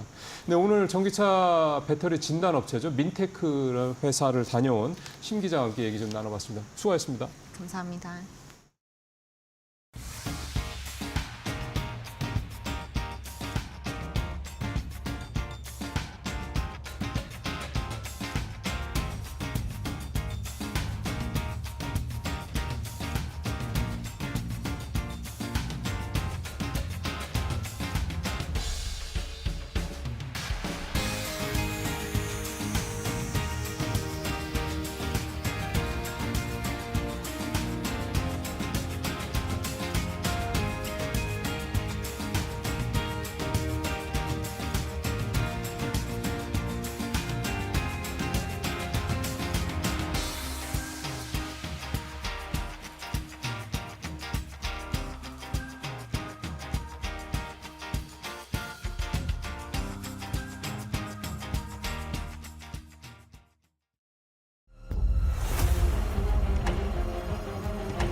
안녕하세요. 메디토크 신일섭입니다. 오늘의 주제는 클래시스 계속거라 비올이 나가신다. 피트 김수현도 이나영도 장성규도 없이 순수 피지컬로 승부. 자, 클래시스가 오늘도 오르고 있죠. 클래시스의 흐름 대단합니다. 진짜. 클래시스가 저렇게까지 갈 줄이야. 어쨌든 간에 우리나라 그 뷰티 중에서 이제 침습이니 비침습이니 어떤 미용 의료기기의 실력은 수준이 전 세계적인 수준으로 이미 올라섰다. 근데 클래시스는 정말 화려한 모델들을 구성해서 나가지 않습니까? 어떻게 저렇게 비싼 모델들을 쓰는지 제일 비싼 모델들만 그때 가장 인기 있는 모델을 쏙쏙쏙쏙 뽑아들어요. 지금은 또 김수현 씨로 동남아시아로 공략하고 있죠. 자, 비올은 아무것도 없습니다. 직접 원장님이 나섰어요. 원장님. 자, 이 원장님이 천안에서 피부과를 하시다가 천안에서 피부과를 하시는데 처음에 우리 예전에 피부과는 초창기에는 레이저가 먼저 나왔어요. 지금 뭐 클래시스의 슈링크라던가 볼유머 이런 지금 뭐 하이프라던가 고주파 이쪽보다는 레이저가 먼저 발달돼가지고 IPL이라던가 프락셀 같은 거를 많이 했거든요. 그때 IPL이라든가 프락셀 같은 거를 같이 하시면서 여러 환자들을 치료를 하면서 거기서 이제 문제점을 느꼈죠. 레이저의 한계. 더욱더 깊숙이 들어가서 이거를 피부 진피층 밑을 뚫고 들어가갖고 뭐 유두 진피층이나 뭐 거기까지 간 다음에 거기서 고주파를 쏘거나 이런 방식이 없을까 해서 개발을 했습니다. 사업가로 변신을 했죠. 나 이펙트.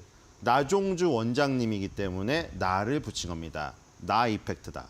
그래가지고 지금 요 기술을 기반으로 해가지고 실펌X 스칼렛 이런 주요 아이템들을 다 만든 겁니다. 그러니까 이게 마이크로 니들 바늘로 뚫고 들어간 다음에 그 안에서 고주파를 터뜨리는 거예요. 그러니까 지금 뭐 그 클래시스가 이제 슈링크가 완전히 하이프가 대박이 터지고 그렇죠?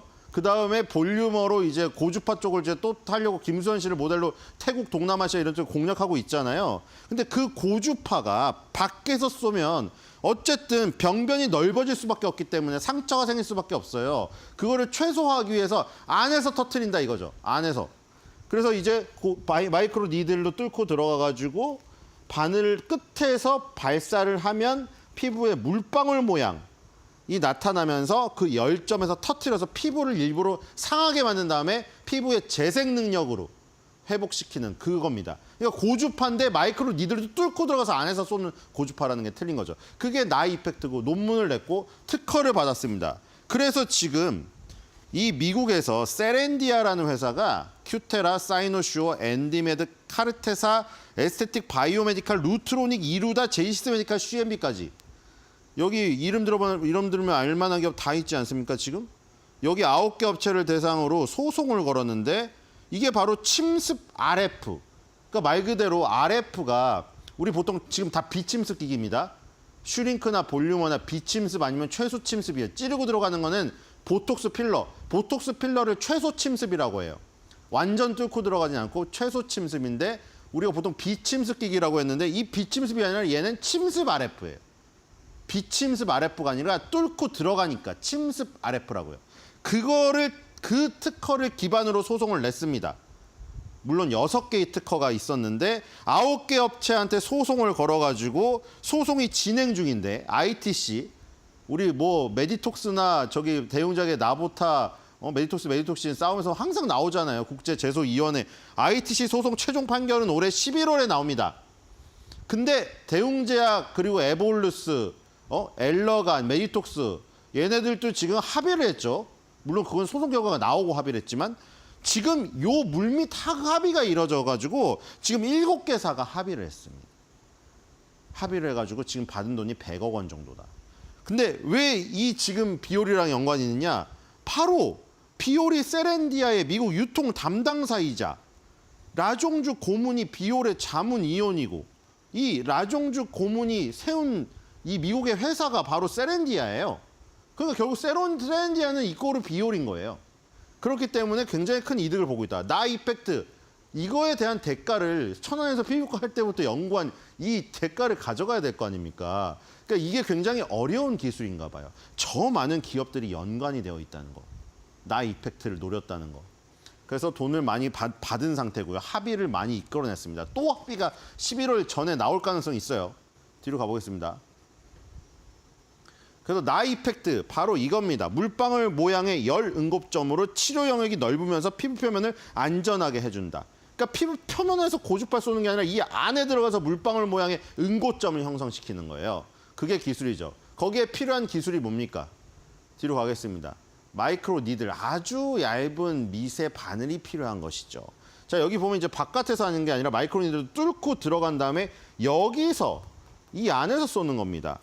피부 속 기저막을 강화하고 피부 깊숙한 곳에 콜라겐 혹은 엘라스틴 이런 거를 자극시켜서 피부가 혼자 재생할 수 있게 면역력을 각성시키는 역할. 그러니까 고주파인데 마이크로 니들링 플러스 고주파인 거죠. 그러니까 아까 전에 특허가 침습 RF의 6개 특허를 기반으로 해서 소송을 걸어서 대부분 합의를 했다는 이 얘기는 뭡니까? ITC에서 자기한테 불리한 결정이 날까 봐 미리 물밑에서 합의한 거예요. 그렇죠? 이 침습 RF에 대한 특허와 기술력 인정받은 거죠. 뒤로 가겠습니다. 자, 이게 바로 논문 올라간 이거 ITC의 그 제소한 그 내용이고요. 제소 내용입니다. 뒤로 가겠습니다. 그리고 지금 정리해 보면은 이런 회사들이 있죠. 루트로닉, 이루다 뭐 쫙 있는데 합의 여부가 나와 있고 합의 안 한 회사들도 나와 있고요. 합의를 굉장히 많이 이끌어냈습니다. 그래서 꽤 많은 그쵸 실질적인 현금의 유입도 있었고요. 아주 잘 돌아가고 있습니다. 비올 입장에서. 뒤로 가겠습니다. 자, 그래서 이제 어떤 기계들이 나왔느냐? 처음에 스칼렛이 나옵니다. 고주파 마이크로 니들링. 자, 이거죠. 고주파 플러스 마이크로 니들링이에요. 그러니까 고주파인데 마이크로 니들링으로 피부 깊숙한 곳에서 쏜다. 그거예요. 그게 나 이펙트. 마이크로 니들링 시스템에 스칼렛이 나옵니다. 그래서 고주파 열자극과 마이크로 니들을 통해 피부층을 선택적으로 타겟할 시술하는 거. 처음에 스칼렛이 나왔고요. 자, 그 다음에 나온 게 이제 실펌 시리즈가 나옵니다. 네, 실펌이 나오고요. 자, 다 RF입니다. 지금 보시면 다 고주파죠. RF. 이것도 마이크로 니들링. RF 마이크로 니들링이에요. 이것도 실펌. 그 다음에 실펌 X가 나옵니다. 여기는 틀린 게 이제 듀얼 웨이브라고 2가지 고주파를 씁니다. 2가지 고주파를 써가지고 이제 사실 스칼렛과 실펌이 커버하는 범위를 실펌 X 하나로 다 커버하는 겁니다. 실펌 X가 와 이거 진짜 피부과나 성형외과 이거 한 대 있으면 진짜 뽀대 나겠는데요. 자, 그 제품 포트폴리오가 스칼렛, 실펌 X, 실펌 X 프로는 2025년 런칭 목표로 프로라는 게 또 붙어서 나올 단계고요. 그 다음에 듀오타이트랑 셀리뉴 이게 나오는데 자 그래서 클래시스가 슈링크로 하이프로 대박이 난 다음에 볼륨어 고주파까지 지금 손대려고 하는 거 아니에요? 결국에는 울세라와 써마지라는 그 하이프와 지금 이 고주파의 영역을 개척했던 그 윈 라인에서 퍼진 그 시장을 결국 슈링크가 먹고 들어가면서 볼륨어까지 가는 거죠. 써마지 시장까지. 근데 얘네는 그럼 이제 다 고주파인 거예요. 물론 마이크로 니들링을 드리긴 했지만 어쨌든 다 고주파예요. 그래서 이제 시장에서 이런 저기를 받고 있는 거죠. 평가를. 아, 마이크로 니들링하고 다 좋아. 나 이펙트로 특허를 소송해가지고 돈도 많이 받고. 근데 그거 하나밖에 없다는 거죠. 하나밖에 없다. 지금 클래시스는 이루더까지 데려와가지고 이제 이 레이저까지 하면은 하이프, 레이저, 고주파 싹 다 있는 거예요. 화장품도 다 있고 종합 에스테틱 기업이죠. 근데 여기는 약점이 이제 고주파 기기밖에 없다는 거예요. 고주파 기기밖에 없기 때문에 써마지가 활동하는 시장, 그러니까 울세라가 활동하는 그 하이프 시장이 없는 거죠. 그래서 내놓으려고 하는 게 듀오타이트입니다. 바로 10월 론칭 예정되고 있는데 뭐 늦으면은 10월, 11월 연말에는 나오겠죠. 드디어 하이프 기기인 하이프 여기 있죠. 듀오타이트가 나옵니다. 그리고 모노폴라 RF, 레이저가 함유된 RF가 또 나옵니다. 그래서 여기 이렇게 되면은 지금까지 마이크로 니들인데 그 기술을 인정하는데 다 RF에 묶여 있었잖아요.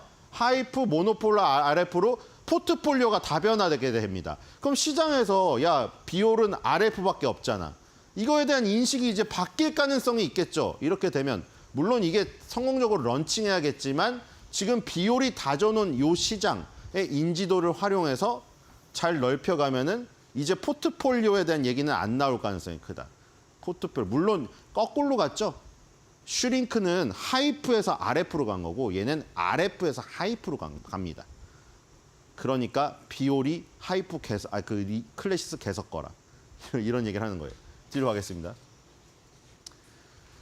자, 실펌은 이렇게 기미, 홍조, 이상혈관, 기점막 강화 이런 데 효과가 있고요. 뒤로 가보겠습니다. 스칼렛은 타이트닝, 그리고 뭐 이런 피부 흉터들 이런 거에 강점이 있습니다. 그리고 실펌 X. 네, 실펌 X는 이제 아까 전에 말한 것들이 다 합쳐져 있어요. 색소 병변, 혈관 병변. 그래서 여기 보면은 스킨 어떤 미용뿐만 아니라 의료의 영역까지 지금 진입하고 있죠. 옛날에 루트로닉이 레이저 기술로 미용을 하다가 황변변성 치료제까지 도전을 했잖아요. 여기도 마찬가지예요. 그렇죠? 의료의 영역을 침범하고 있다. 뒤로 가보겠습니다. 그래서 스칼렛 실펌 X가 이 ABC로 나오는 다른 어떤 제품들, 시중의 제품보다 통증, 출혈, 붉은기, 화끈거림, 회복 시간 면에서 월등합니다. 왜냐하면 마이크로 니들링으로 안에서 처리를 해버리기 때문에. 이런 유리한 점 때문에 피부과 성형외과 의사한테 어필을 할 수가 있는 거고요. 뒤로 가보겠습니다.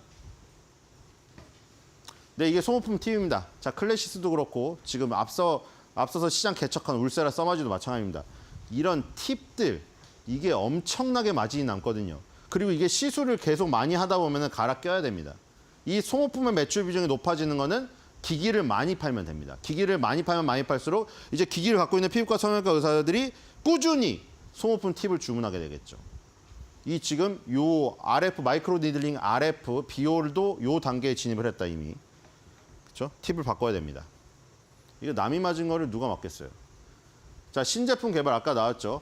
셀리뉴랑 듀오 타이트가 출격을 대기하고 있다. 네, 실펌 X 프로도 대기하고 있고요. 자, 세 개가 대기하고 있습니다. 자, 그리고 실펌 X가 신규 논문을 발표했습니다. 기미 치료를 위한 아까 색소병변에서 잠깐 나왔는데 바로 이겁니다. 자, 이제 의료 영역에 도전합니다. 기미 치료. 이게 미용 영역일 수도 있는데 의료 영역까지 이제 침범해서 도전을 한 겁니다. 기미 치료를 위한 마이크로니들 실펌 X의 유지 효과를 조사한 이 논문을 발표했습니다. 효과가 있었습니다. 효과적임을 시사. 네, 됐습니다. 자, 실적을 보겠습니다. 2023년도 종합 실적인데 2020년부터 매출에 꾸준히 늘어가고 있죠. 지금 2023년 4분기까지 꾸준히 늘어가고 있고요. 뒤로 가보겠습니다. 네, 제품 지역별입니다. 지금 보시면 북미랑 아시아가 굉장히 많은 것으로 지금 보이고 있죠. 스칼렛, 실펌 X 소모품 순입니다. 자, 소모품 매출이 상당히 많이 올라오고 있죠, 지금. 그렇죠? 그래서 2022년과 2023년도 차이를 보시면은 2022년도에는 소모품 매출 비중이 27.97이었는데 31.54까지 올라온 모습입니다. 이게 점점 더 많아져서 이제 클래시스처럼 40~50%가 된다고 하면은 마진폭이 더 늘어나게 되겠죠. 그렇기 때문에 아주 지금 흐름이 비슷하게 가고 있고요. 후발주자로서 흐름이 비슷하게 가고 있습니다.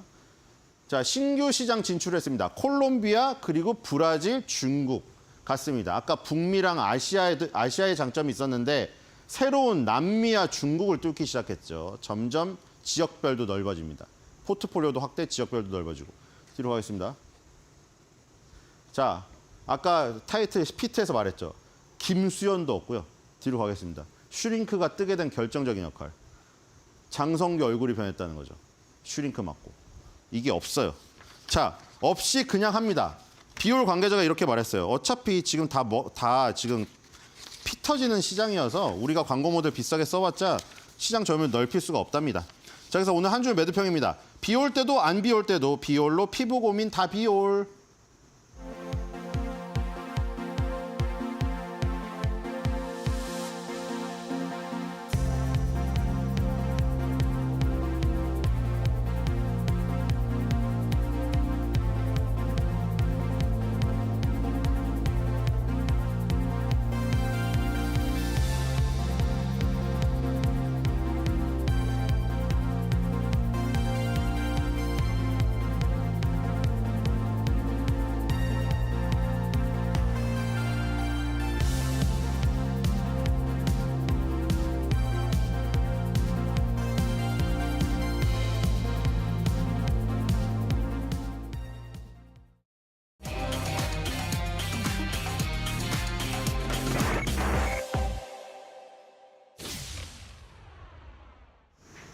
오늘 오마나이 인터뷰는 박순혁 작가와 함께하겠습니다. 안녕하세요. 네, 안녕하십니까. 네, 어제 있었던 이벤트들 중에 금투세 토론회 당연히 보셨죠? 아니요, 안 봤습니다. 안 보셨어요? 예. 별로 나올 내용이 없기 때문에?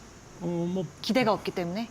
뻔히 뭐 예측되는 거니까요. 예. 뭐 나중에 이제 다 나오고 난 다음에 이제 뭐 네. 기사나 뭐 이제 짤 같은 거 봐도 충분하니까? 예, 충분하니까 이제 그래서 기사랑 짤 봤더니 어떤 생각 드셨는데요? 사고 치셨더만요. 한 분 발언 때문에 그러는 거죠? 예, 예. 인버스를 사야 된다 이래가지고. 아하. 그러게요. 개인 투자자분들 지금 웃음밖에 안 나오시나 봐요. 개인 투자자분들 당연히 그러면 뭐 하락에 베팅을 하게 되는 거냐. 이게 자본시장 참가자들은 어쨌든 이 튼튼함을 보는 거잖아요. 근데 그 부분에 좀 반하는 발언을 한 거기 때문에 좀 공감을 못 샀던 것 같아요. 그게 이제 민주당이 지금 이제 갖고 있는 좀 고질적인 문제점을 좀 노출한 이제 좀 그런 사례인 것 같고요. 이제 제가 뭐 여러 방송에서 계속 지속적으로 좀 사실은 경고를 했었습니다. 지금 뭐 그 이전에 이제 임강현 의원이 이제 국장 팔아갖고 미장 가라고 얘기했던 거, 그 다음에 이제 이재명 당대표가 이제 추석 때 이 국내 주식에 이제 물려 있는 이제 노인분들한테 이제 국내 주식은 살 게 못 된다 이제라고 말씀하셨던 거, 이제 그런 것들이 계속 누적된 거잖아요. 그 옛날에 이제 진성준 의원이 이제 뭐 금투세 뭐 저거 하면은 저기 뭐 법인으로 투자하든지 뭐 이런 얘기부터 해서, 그러니까 민주당에서 이제 이 한국 증시에 대해서 갖고 있는 좀 이제 잘못된 시각, 왜곡된 시각, 이제 그런 부분들이 좀 이제 이렇게 공유되고 있다가 그게 이제 이번에 그 김영한 의원이 이제 좀 결정타를 날린, 이제 그러면은 주가 떨어질 것 같으면은 그렇게 확신이 드시면은 이제 인버스나 사시면 되지 않냐. 공당으로서 그게 할 소리입니까? 좀 정신 좀 차리십시오, 진짜. 그러니까 민주당의 문제는 뭐냐면은 이제 이 우리 대한민국의 이제 주식시장, 증권시장을 하나의 이제 그 카지노 같이 도박판으로 보는 게 지금 그런 관점이 문제예요. 이게 주식시장은 단순하게 주식시장에서 이제 주식시장을 만들어 놓은 게 그 주식시장 통해 갖고 그 주식 투자하시는 분들이 도박해서 돈 벌어가라고 만들어 놓은 게 아니고요.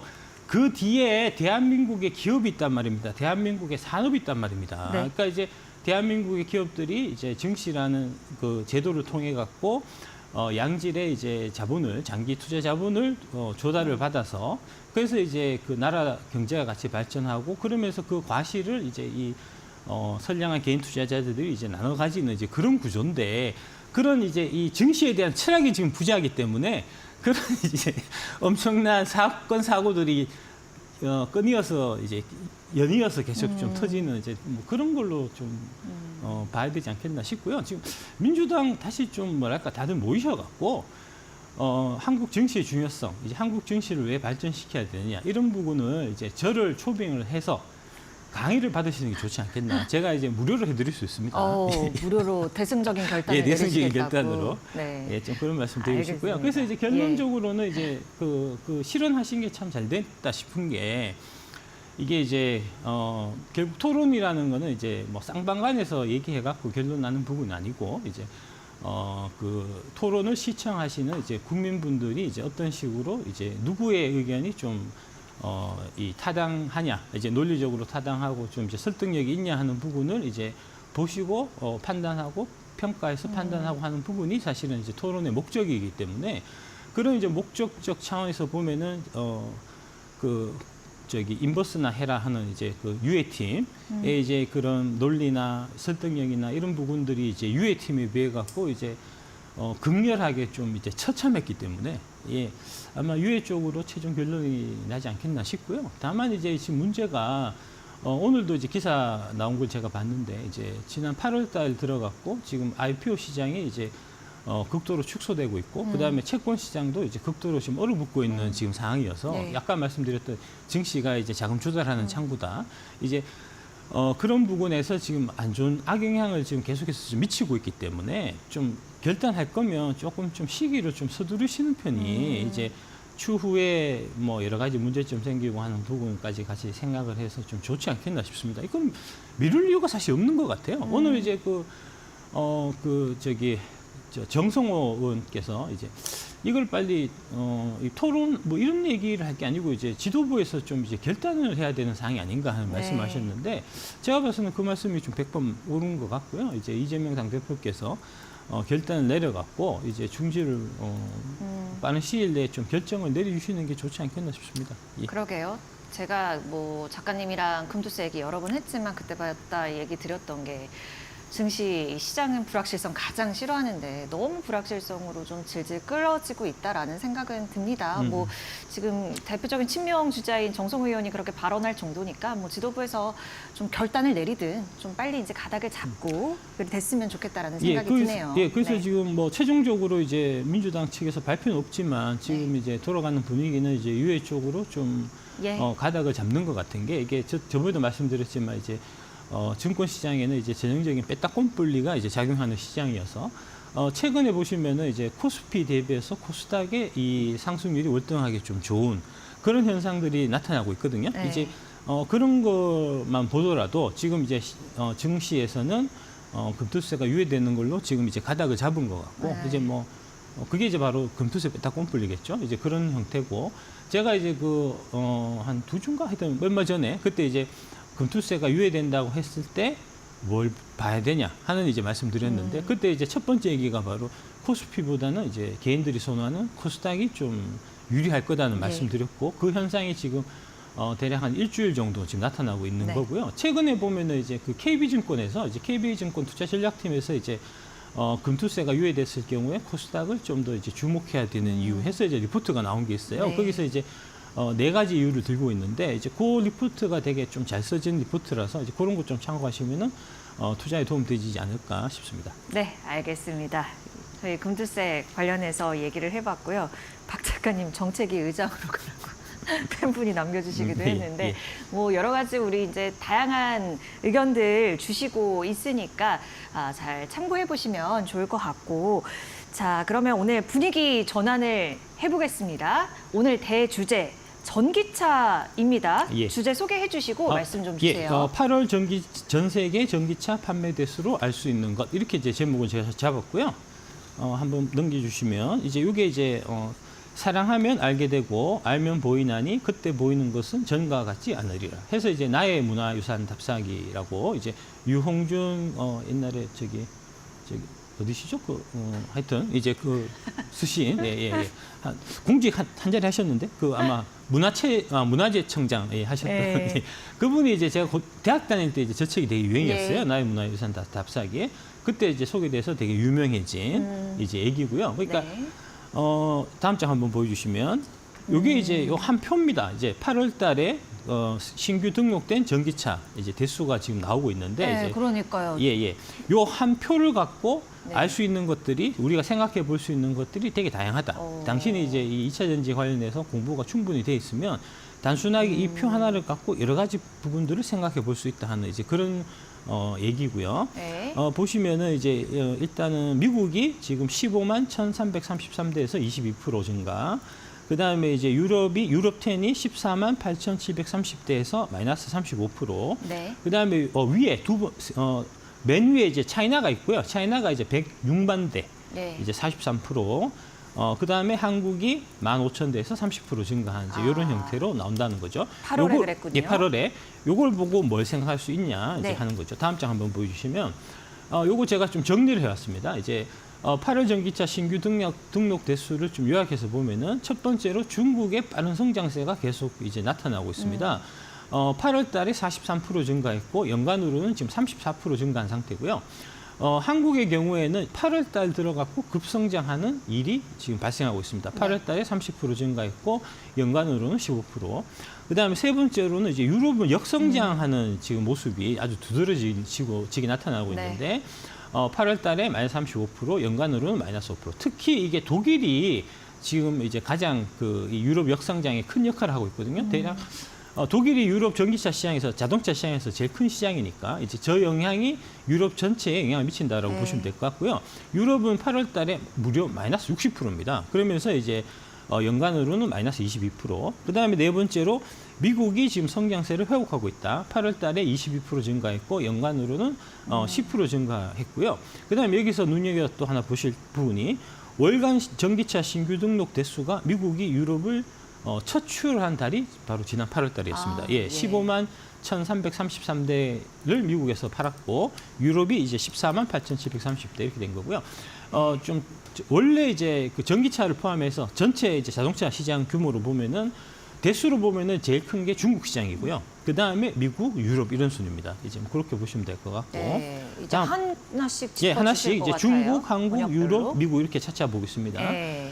먼저 중국의 경우에 이제 빠른 성장세를 나타나고 있는데 여기서 우리가 알 수 있는 거는 역시 전기차가 이제 보급되는 데 있어서는 정책 지원이 아주 중요한 요소다 하는 부분을 좀 생각해 보실 수 있을 것 같고요. 네. 머니투데이 김재현 기자님, 토종 세대 중 4대 중 3대는 전기차, 더 거세지는 중국발 태풍에서 차이나는 중국이라는 이제 연재물에서 제가 갖고 온 기사고요. 네. 기사를 갖고 왔고 7월 중국 승용차 시장의 전기차 비중이 중국이 처음 50%를 넘었습니다. 예, 그 지금 현재 중국에서 팔리는 차 중에 절반 이상이 전기차라는 얘기고요. 이거는 결국은 중국 정부의 정책 때문인데 이구환신이라고 네. 이제 옛날 거 갖고 오면은 새 거를 바꿔주겠다는 거잖아요. 이제 중국 경제가 상당히 최근 들어서 이제 나빠진 건 다들 알고 계실 겁니다. 그래서 이제 중국 정부가 이제 경제 이 성장을 좀 회복을 돕기 위해 갖고 지금 이제 이구환식 정책을 펼치고 있는데 전기차를 구매하면은 이때 내연차보다 보조금을 30% 더 많이 얹어줘요. 그래서 전기차가 지금 더 잘 팔리는 이제 그런 현상이 나타나고 있고요. 네. 특히 이제 중국의 그 로컬 브랜드, 중국 이제 자체 브랜드의 경우에는 승용차 판매 4대 중에서 3대가 전기차라는 겁니다. 그러니까 75%가 전기차고 25%만 내연차니까 중국의 이제 이 자동차 회사들은 거의 다 뭐 전기차로 지금 거의 다 넘어가 있는 거나 마찬가지고요. 자동차 이구환신 보조금 시행세칙을 개정하면서 기존 차량을 폐차하고 내연차로 교체 시에는 15,000위안, 대략 한 282만 원, 전기차로 교체 시에는 2만 위안, 약 375만 원의 보조금을 지급한다. 이제 보조금을 대략 그러면 한 100만 원 정도 이제 더 주는 형태로 해서 전기차 이제 전환을 좀 재촉하는 그런 거고요. 그다음 여기는 잘 안 나와 있는데 사실은 이제 중국 같은 경우는 이 번호판을 발급받을 때 이제 그 번호판에 대한 라이센스 피를 이제 지방 정부에 보통 지급을 해요. 그게 이제 몇 천만 원씩 하거든요. 아, 근데 이제 전기차의 경우에는 그거를 면제를 해주기 때문에 아, 그래요? 예, 이 100만 원보다 오히려 이제 그 부분이 훨씬 더 이제 전기차로 가게끔 하는 그러게요. 소비자 예, 요소로 엄청 있죠. 예, 작용합니다. 예, 다음 보시면 중국 전기차 판매 추이가 이렇게 이제 매해 2020년에 136만 대, 2021년에 352만 대, 2022년에 689만 대, 작년에 950만 대였고요. 올해는 지금 이 추세대로 가면은 대략 한 1,200에서 한 1,300만 대 정도 중국에서만 이제 전기차가 팔리는 이제 이거 승용, 상용 다 합친 거예요? 승용하고 승용. 예, 승용차, 뭐 승합차 뭐 다 합쳐갖고 네네. 예, 전기차를 그렇고요. 다음 한번 보시면 여기 이제 월간 승용차 시장의 전기차 점유율 추이가 나오고 있습니다. 보시면은 올해 1월만 해도 이제 전체 차량 중에서 32.8%가 전기차였는데 점유율이 매월 경신하면서 올라오고 있어요. 그래서 이제 네. 7월 달에 51.1%까지 올라왔고 8월 달에는 54%까지 되게 이제 빠른 속도로 가파르게 지금 증가하고 있는 네. 이제 그런 모습을 확인하실 수가 있을 거고요. 다음 한번 보시면 이게 이제 지난 8월 중국 전기차 판매 톱10인데 원래 저 자리가 이제 그 처음에는 테슬라하고 비아디가 이제 1등을 두고 이제 다투던 이제 그랬었는데 지금 비아디가 선두로 확 치고 나오고 있고 네. 테슬라는 많이 떨어졌습니다. 그러네요. 예, 보시면 1등 비아디가 38만 대 팔아서 전년 대비해서 57%가 증가했고요. 2등이 이제 테슬라를 제치고 지리 자동차가 지금 차지하고 있는데 7만 4천 대에서 전년 대비해서 68% 증가했고 반면에 테슬라는 6만 3천 대를 팔아갖고 이제 점유율도 3위로 떨어졌을 뿐만 아니라 역성장하고 있어요. 그러니까 이제 지금 중국 시장이 지금 전기차 시장은 빠르게 성장하고 있는데 오히려 반대로 이제 역방향으로 가고 있는 거니까 이게 이제 테슬라의 중국 전기차 산업의 이 사업이 좀 적신호가 켜졌다라고 보시면 될 것 같고. 밑에 체리랑 세레스는 뭐예요? 이거 막 912% 증가. 예. 뭐 조만한 회사들입니다. 예, 너무 신경 안 쓰셔도 됩니다. 예. 곧 사라질 회사여서. 예, 그렇고. 이게 실제로 비슷한 현상이 지금 이제 테슬라가 유럽에서도 똑같이 나타나고 있어요. 유럽에서도 지금 그 시장 성장률이 이제 역성장 한 20% 정도 역성장하는 현상이 나타나고 네. 있고 미국에서도 동일하게 이제 시장 점유율이 계속해서 떨어지는 그런 현상이 나타나고 있다 하는 부분은 좀 기억하실 필요가 있고요.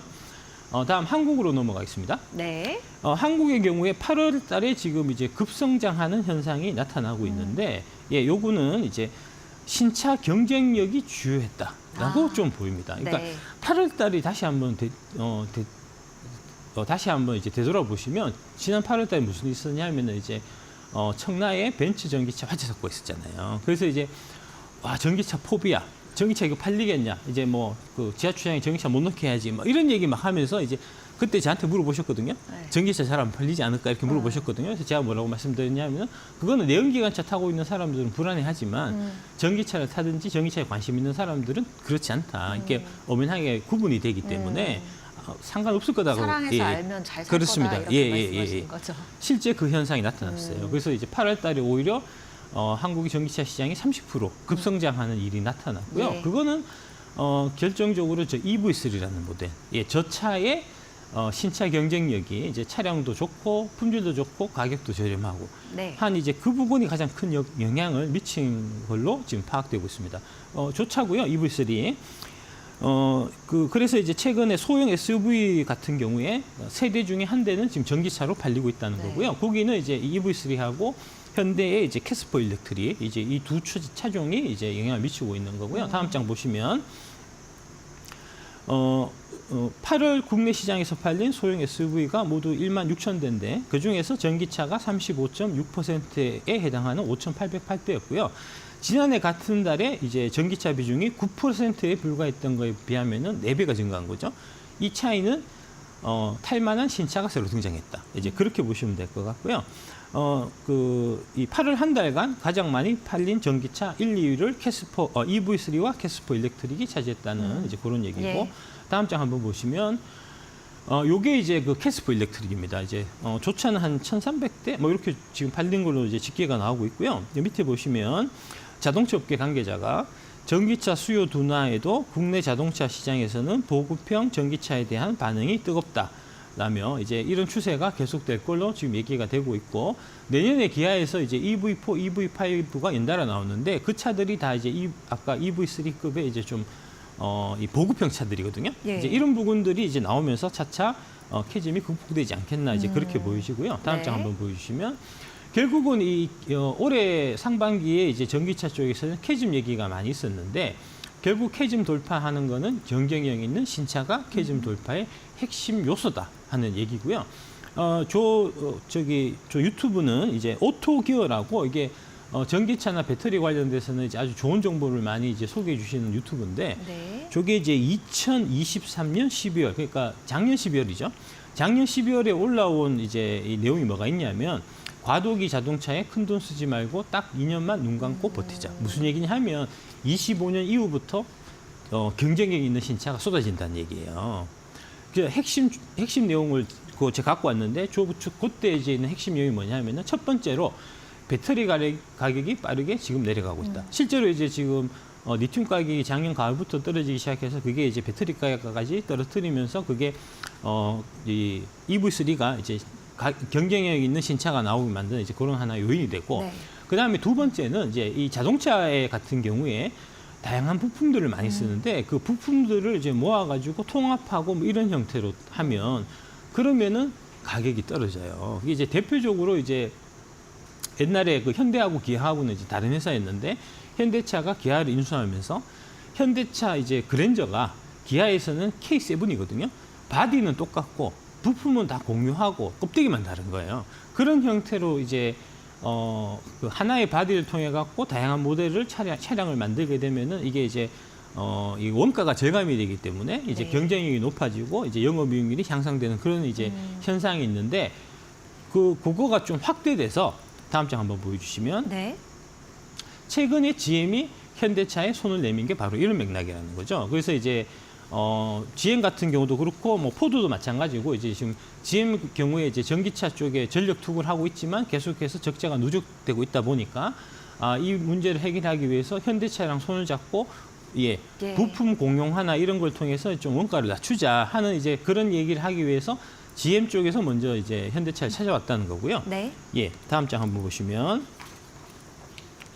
예.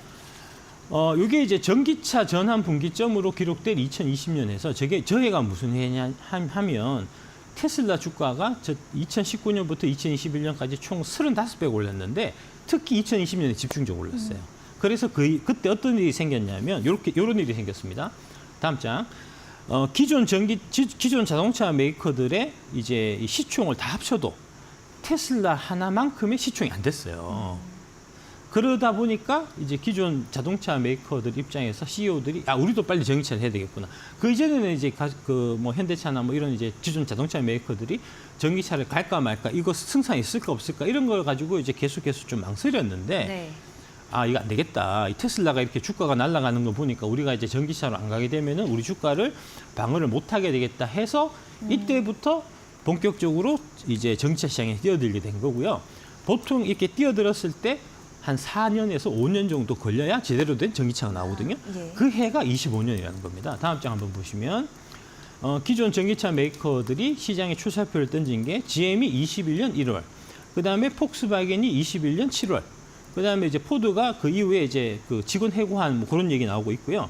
토요타가 21년 12월, 혼다가 21년 8월 달부터 이제 전기차의 시장에 이제 뛰어들기로 이제 결정을 했는데 곧 뛰어들어갔고 지금 결과물들이 지금 EV3 같이 좀 빠른 데는 이제 올해 하반기 이제 내년부터 순차적으로 이렇게 계속해서 이제 경쟁이 있는 신차들이 등장하면서 캐즘 현상이 좀 극복되지 않겠나 하는 얘기가 나오고 그게 최근에 좀 주가에도 좀 반영되고 있는 거 아닌가 이제 그렇게 좀 보시면 될 것 같습니다. 네.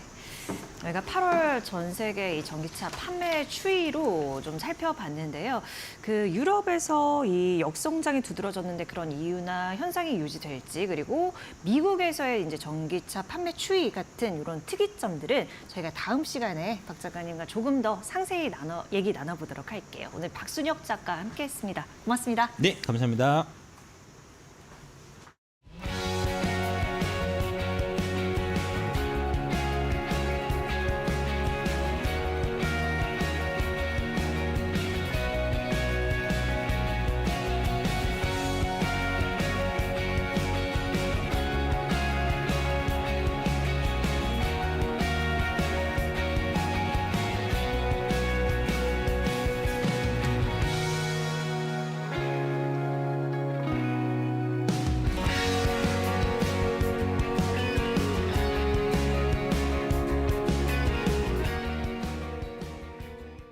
네, 9월 25일 수요일입니다. 앵커 브리핑 시작하겠습니다. 어제 나온 코리아 밸류업 지수 좀 자세히 좀 살펴보도록 하겠습니다.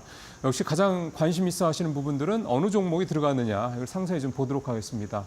가장 많은 종목이 들어가 있는 게 종목이 IT 쪽이죠. 24개가 들어있습니다. 여러분들 아실 법한 회사들 되게 많이 들어있습니다. 삼성전자, 그다음에 리노공업도 있죠. 원희 QNC, BH, 심텍, 그다음에 두산테스나 HPSP, LG노텍, 한미반도체, SK하이닉스 들 들어가 있고요. 그다음에 산업재 20개 좀 보겠습니다. 네, HMM 들어가 있고요. 한진칼, 한전 KPS, LG 현대, HD 현대일렉트릭, 포스코 인터내셔널, LIG 넥스원도 들어가 있고요. 하나 에어로스페이스, 대한항공, 현대글로비스트, 밥캣, 한국항공우주, 방산주들 많이 들어가 있고 HD 현대인프라코어 같은 이런 또 건설 쪽, 우크라 재건주로 또 많이 이름이 나왔었죠. 들어가 있습니다. 다음으로 넘어가 헬스케어 12개 종목 보겠습니다. 셀트리기온, 메디톡스, 시젠, LNC바이오, 파마리서치, K젠, 덴티움도 들어가 있고 삼성바이오로직스가 빠져 있는 게 좀 눈에 띄죠. 자, 그 다음에 자유소비재 11개입니다. 현대차, 기아 들어가 있고요. FNF 들어가 있고, 필라, 그다음에 한세실업, 그다음에 쿠크홈시스, 메가스터디 교육도 들어가 있고, 코웨이도 들어가 있는 게 눈에 띕니다. 그다음에 금융부동산 쪽도 보겠습니다. 10개 종목인데요. 이게 이제 KB금융 빠져가지고 좀 뭐 설왕설래가 좀 있죠. 신한지주, 미래에셋증권, 한국금융, 키움증권, 뭐 DB, 손해보험, 우리금융지주 등등등 들어가 있습니다. 지금 보면 금융주 4대 금융지주사 가운데서는 신한과 우리금융만 들어가 있고 하나하고 KB는 빠져 있는 그런 상황입니다. 또 다음 보실까요? 소재 9개, 기타 합쳐서 14개 이제 한꺼번에 좀 살펴보도록 하겠습니다. 필수 소비재 KTNG, 오리온, BGF 리테일은 이제 CU, 편의점 CU 하는 회사죠. 동서 들어가 있고 오뚜기, 삼양식품 들어가 있고 농심 빠져 있는 게 좀 눈에 띄죠. 커뮤니케이션 쪽에 이제 엔터테인먼트 회사가 2개가 들어가 있습니다. JYP하고 SM이 들어가 있고 요즘 뭐 주가는 올 들어 그렇게 좋지는 않습니다만 밸류업 쪽에는 또 들어가 있습니다. 에너지 쪽에서는 SO일만 하나 유일하게 좀 들어가 있습니다. 전체 종목 중에 코스피가 67개, 코스닥이 33개 이렇게 들어가 있고 이렇게 100개 종목이 선정되게 된 그 기준도 좀 살펴봐야 되겠죠. 모두 이제 5단계 스크린을 거쳤다라고 이제 그 KLX 한국거래소는 밝히고 있는데 시장 대표하는 종목이냐, 수익성 측면, 주주 환원 정책 측면, 그다음에 시장 평가, 자본 효율성. 여기에 이제 시장 평가 중에 PBR 기준이 좀 들어가 있고요. 자본 효율성 중에서 이제 ROE가 들어가 있고 시장 대표성 측면에서 봤을 때는 시총 400이 이내 이제 이런 내용들. 그다음에 수익성 측면에서 봤을 때는 이제 2년 연속 적자냐. 그다음에 이런 기업들은 이제 당연히 이제 빠지게 되는 내용들이 들어있고 특례 조건도 있다라는 것도 있습니다. 현대차 같은 경우 이런 특례 조건에 해당이 돼서 이번에 또 편입이 되게 돼 있었습니다. 자, 이제 밸류업 지수에 들어간 이 100개 종목하고 다른 어떤 구성 지수들과 한번 비교를 좀 볼 필요가 있을 것 같습니다. 지금 보면 이제 밸류업 지수하고 코스피 200, KLX 300 이렇게 세 가지를 이제 비교를 해본 건데요. 일단 기간별 수익률 보면 최근 5년 수익률이 밸류업 지수 구성 종목들이 43% 훨씬 높죠. 코스피 200, KLX 300. 그러니까 코스피 200도 그렇고 KLX 300도 그렇고 기본적으로 걸러진 그런 양호한 그런 종목들인데 그거보다도 밸류업에 해당되는 종목들이 훨씬 수익률이 높죠. 최근 5년세도 그렇고 그다음에 최근 3년세는 하락률도 훨씬 적습니다.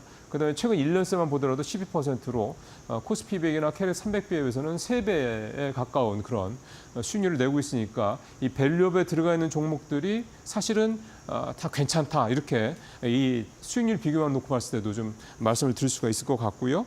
그다음에 투자 지표적인 측면에서도 보겠습니다. 예, 밸류업 지수가 PBR은 2.6. 측면 증도 되고 퍼가 18배 정도 되고 퍼가 상당히 높죠. 그러니까 주가가 비교적 좀 높다 이런 얘기가 좀 되는 거고 ROE 이제 이 부분이 사실 중요한 건데 ROE가 15.6%로 월등히 좀 높은 게 좀 눈에 띄죠. 배당 수익률은 코스피 200보다는 살짝 낮긴 한데 한 2% 정도 유지가 좀 되는 거고 배당 성향이 높다라는 거. 그러니까 배당을 굉장히 적극적으로 하는 그러니까 주주 환원 측면에서 때 정책적인 게 좀 더 강하다, 의지가 강하다. 이제 이 배당 성향을 통해서 볼 수가 있겠습니다. 이런 점들이 이제 이번에 밸류업 지수 100에 들어간 종목들의 이제 특징이고 수익률이다 이렇게 좀 보시면 되겠습니다. 우리 정부가 이번에 그러니까 우리 당국에서 이번에 이제 밸류업 프로그램을 이제 이 정책을 추진을 하면서 사실은 가장 많이 참고한 게 일본의 밸류업 정책이라고 볼 수가 있겠습니다. 그럼 일본의 밸류업 정책들은 어땠는지 간단히 좀 정리를 해보면 이렇습니다. 일단 밑에 이 검정색 그 글자부터 먼저 보시면 작년부터 추진을 했고 도쿄증권거래소가 프라임, 스탠다드, 그로스 이게 3개 시장으로 재편을 이렇게 했고요. 그다음에 PBR 1배 미만 기업들, 그다음에 이런 기업들을 대상으로 해서 너네 PBR 1배도 안 될 정도로 지금 저평가돼 있고 또 좀 너네들이 별로 열심히 어떤 자본을 제대로 잘 굴리지를 않으니까 적극적으로 주가 부양을 해라라고 그래서 그 내용들을 공시도 하고 실행을 하라고 요구를 했습니다. 그러니까 어떻게 보면 우리보다는 조금 더 약간 좀 강제성, 의무성 이런 부분들이 좀 더 좀 포함이 돼 있다, 추진이 되고 있다 이런 내용들이 좀 느껴지는 대목이고요. 그다음에 기업들 수익성 목표도 ROE 8% 이상으로 설정을 했습니다. 우리보다 사실은 기준이 조금 뭐 단순하다라고 볼 수가 있겠습니다. 그리고 비교를 하자면 우리보다는 조금 더 등을 좀 떠미는 이런 어떤 그런 부분들이 일본이 조금 더 강했다 이렇게 좀 볼 수가 있겠고요. 자, 그렇다면 이제 일본이 지금 2년 만에 밸류업 정책을 성공했다는 평가가 나오고 있기 때문에 일본의 이 밸류업 정책 성공 배경도 좀 살펴볼 필요가 있겠습니다. 일단은 한 목소리라는 게 중요합니다. 정부, 금융당국, 기업 이렇게 한 목소리를 내고 있다는 게 중요하고 특히 기업 같은 경우는 이게 사실 아베노믹스 차원에서 시작이 됐다라고 봐야 되는 거기 때문에 아베노믹스가 시작된 게 2013년이니까 한 10년 정도 걸쳐서 꾸준히 지속적으로 정책을 추진했다는 점이 의미가 있다고 볼 수가 있겠고요. 그다음에 앞서도 잠깐 말씀드린 것처럼 본격적인 밸류업 정책을 시행하기에 앞서서 기본적으로 기업의 투명성을 확보하기 위한 그런 어떤 정책들, 뭐 스튜어드십 코드를 실행을 한다든가 이런 부분들이 있었고, 그다음에 적극적인 주주 환원 정책을 이제 실시하게 해서 결국은 가장 중요한 밸류업 정책의 핵심은 주주들의 신뢰를 회복하는 거다, 확보하는 거다. 이거에 중점을 뒀다는 게 가장 눈에 띄는 부분이라고 저는 생각이 좀 되고요. 그다음에 앞서 잠깐 말씀드린 것처럼 지난 10여 년 동안 계속해서 그러니까 일본의 밸류업 정책이 구체적으로 실시된 건 2년 정도밖에 안 됐지만 사실은 아베노믹스부터 시작을 한다고 그러면 10년 동안 꾸준하게 지속적으로 정책을 추진했다. 이런 것들이 좀 올 들어서 이렇게 눈에 띄게 성과가 나타나였다 이렇게 볼 수가 있겠습니다. 그다음에 또 하나 일본은 우리와보다 조금 더 적극적이었던 게 신니사라고 하죠. 우리 ISA랑 비슷한 거긴 한데 여기에 이제 적극적으로 세제 지원 같은 것들을 많이 넣습니다. 그러니까 세금 혜택을 많이 줌으로써 시장이 자금이 주식시장으로 들어올 수 있도록 유도했다는 부분들도 간과할 수 없는 그런 대목이라고 볼 수가 있겠습니다. 예, 이제 이렇게 좀 보셨고요. 사실 우리 이제 밸류업 정책은 이제 시작이라고 봐야 되겠습니다. 뭐 연초부터 시작됐으니까 1년도 아직 채 안 된 거고 이제 100개 종목 나왔고 11월 달에 ETF 나오고 한다고 하니까 사실은 이제 시작이라고 좀 봐야 되는 것 같고 일본의 밸류업 정책이 성공했던 거는 일본에 맞게 설계가 잘 됐기 때문에 성공했다고 볼 수가 있는 거고요. 우리도 마찬가지입니다.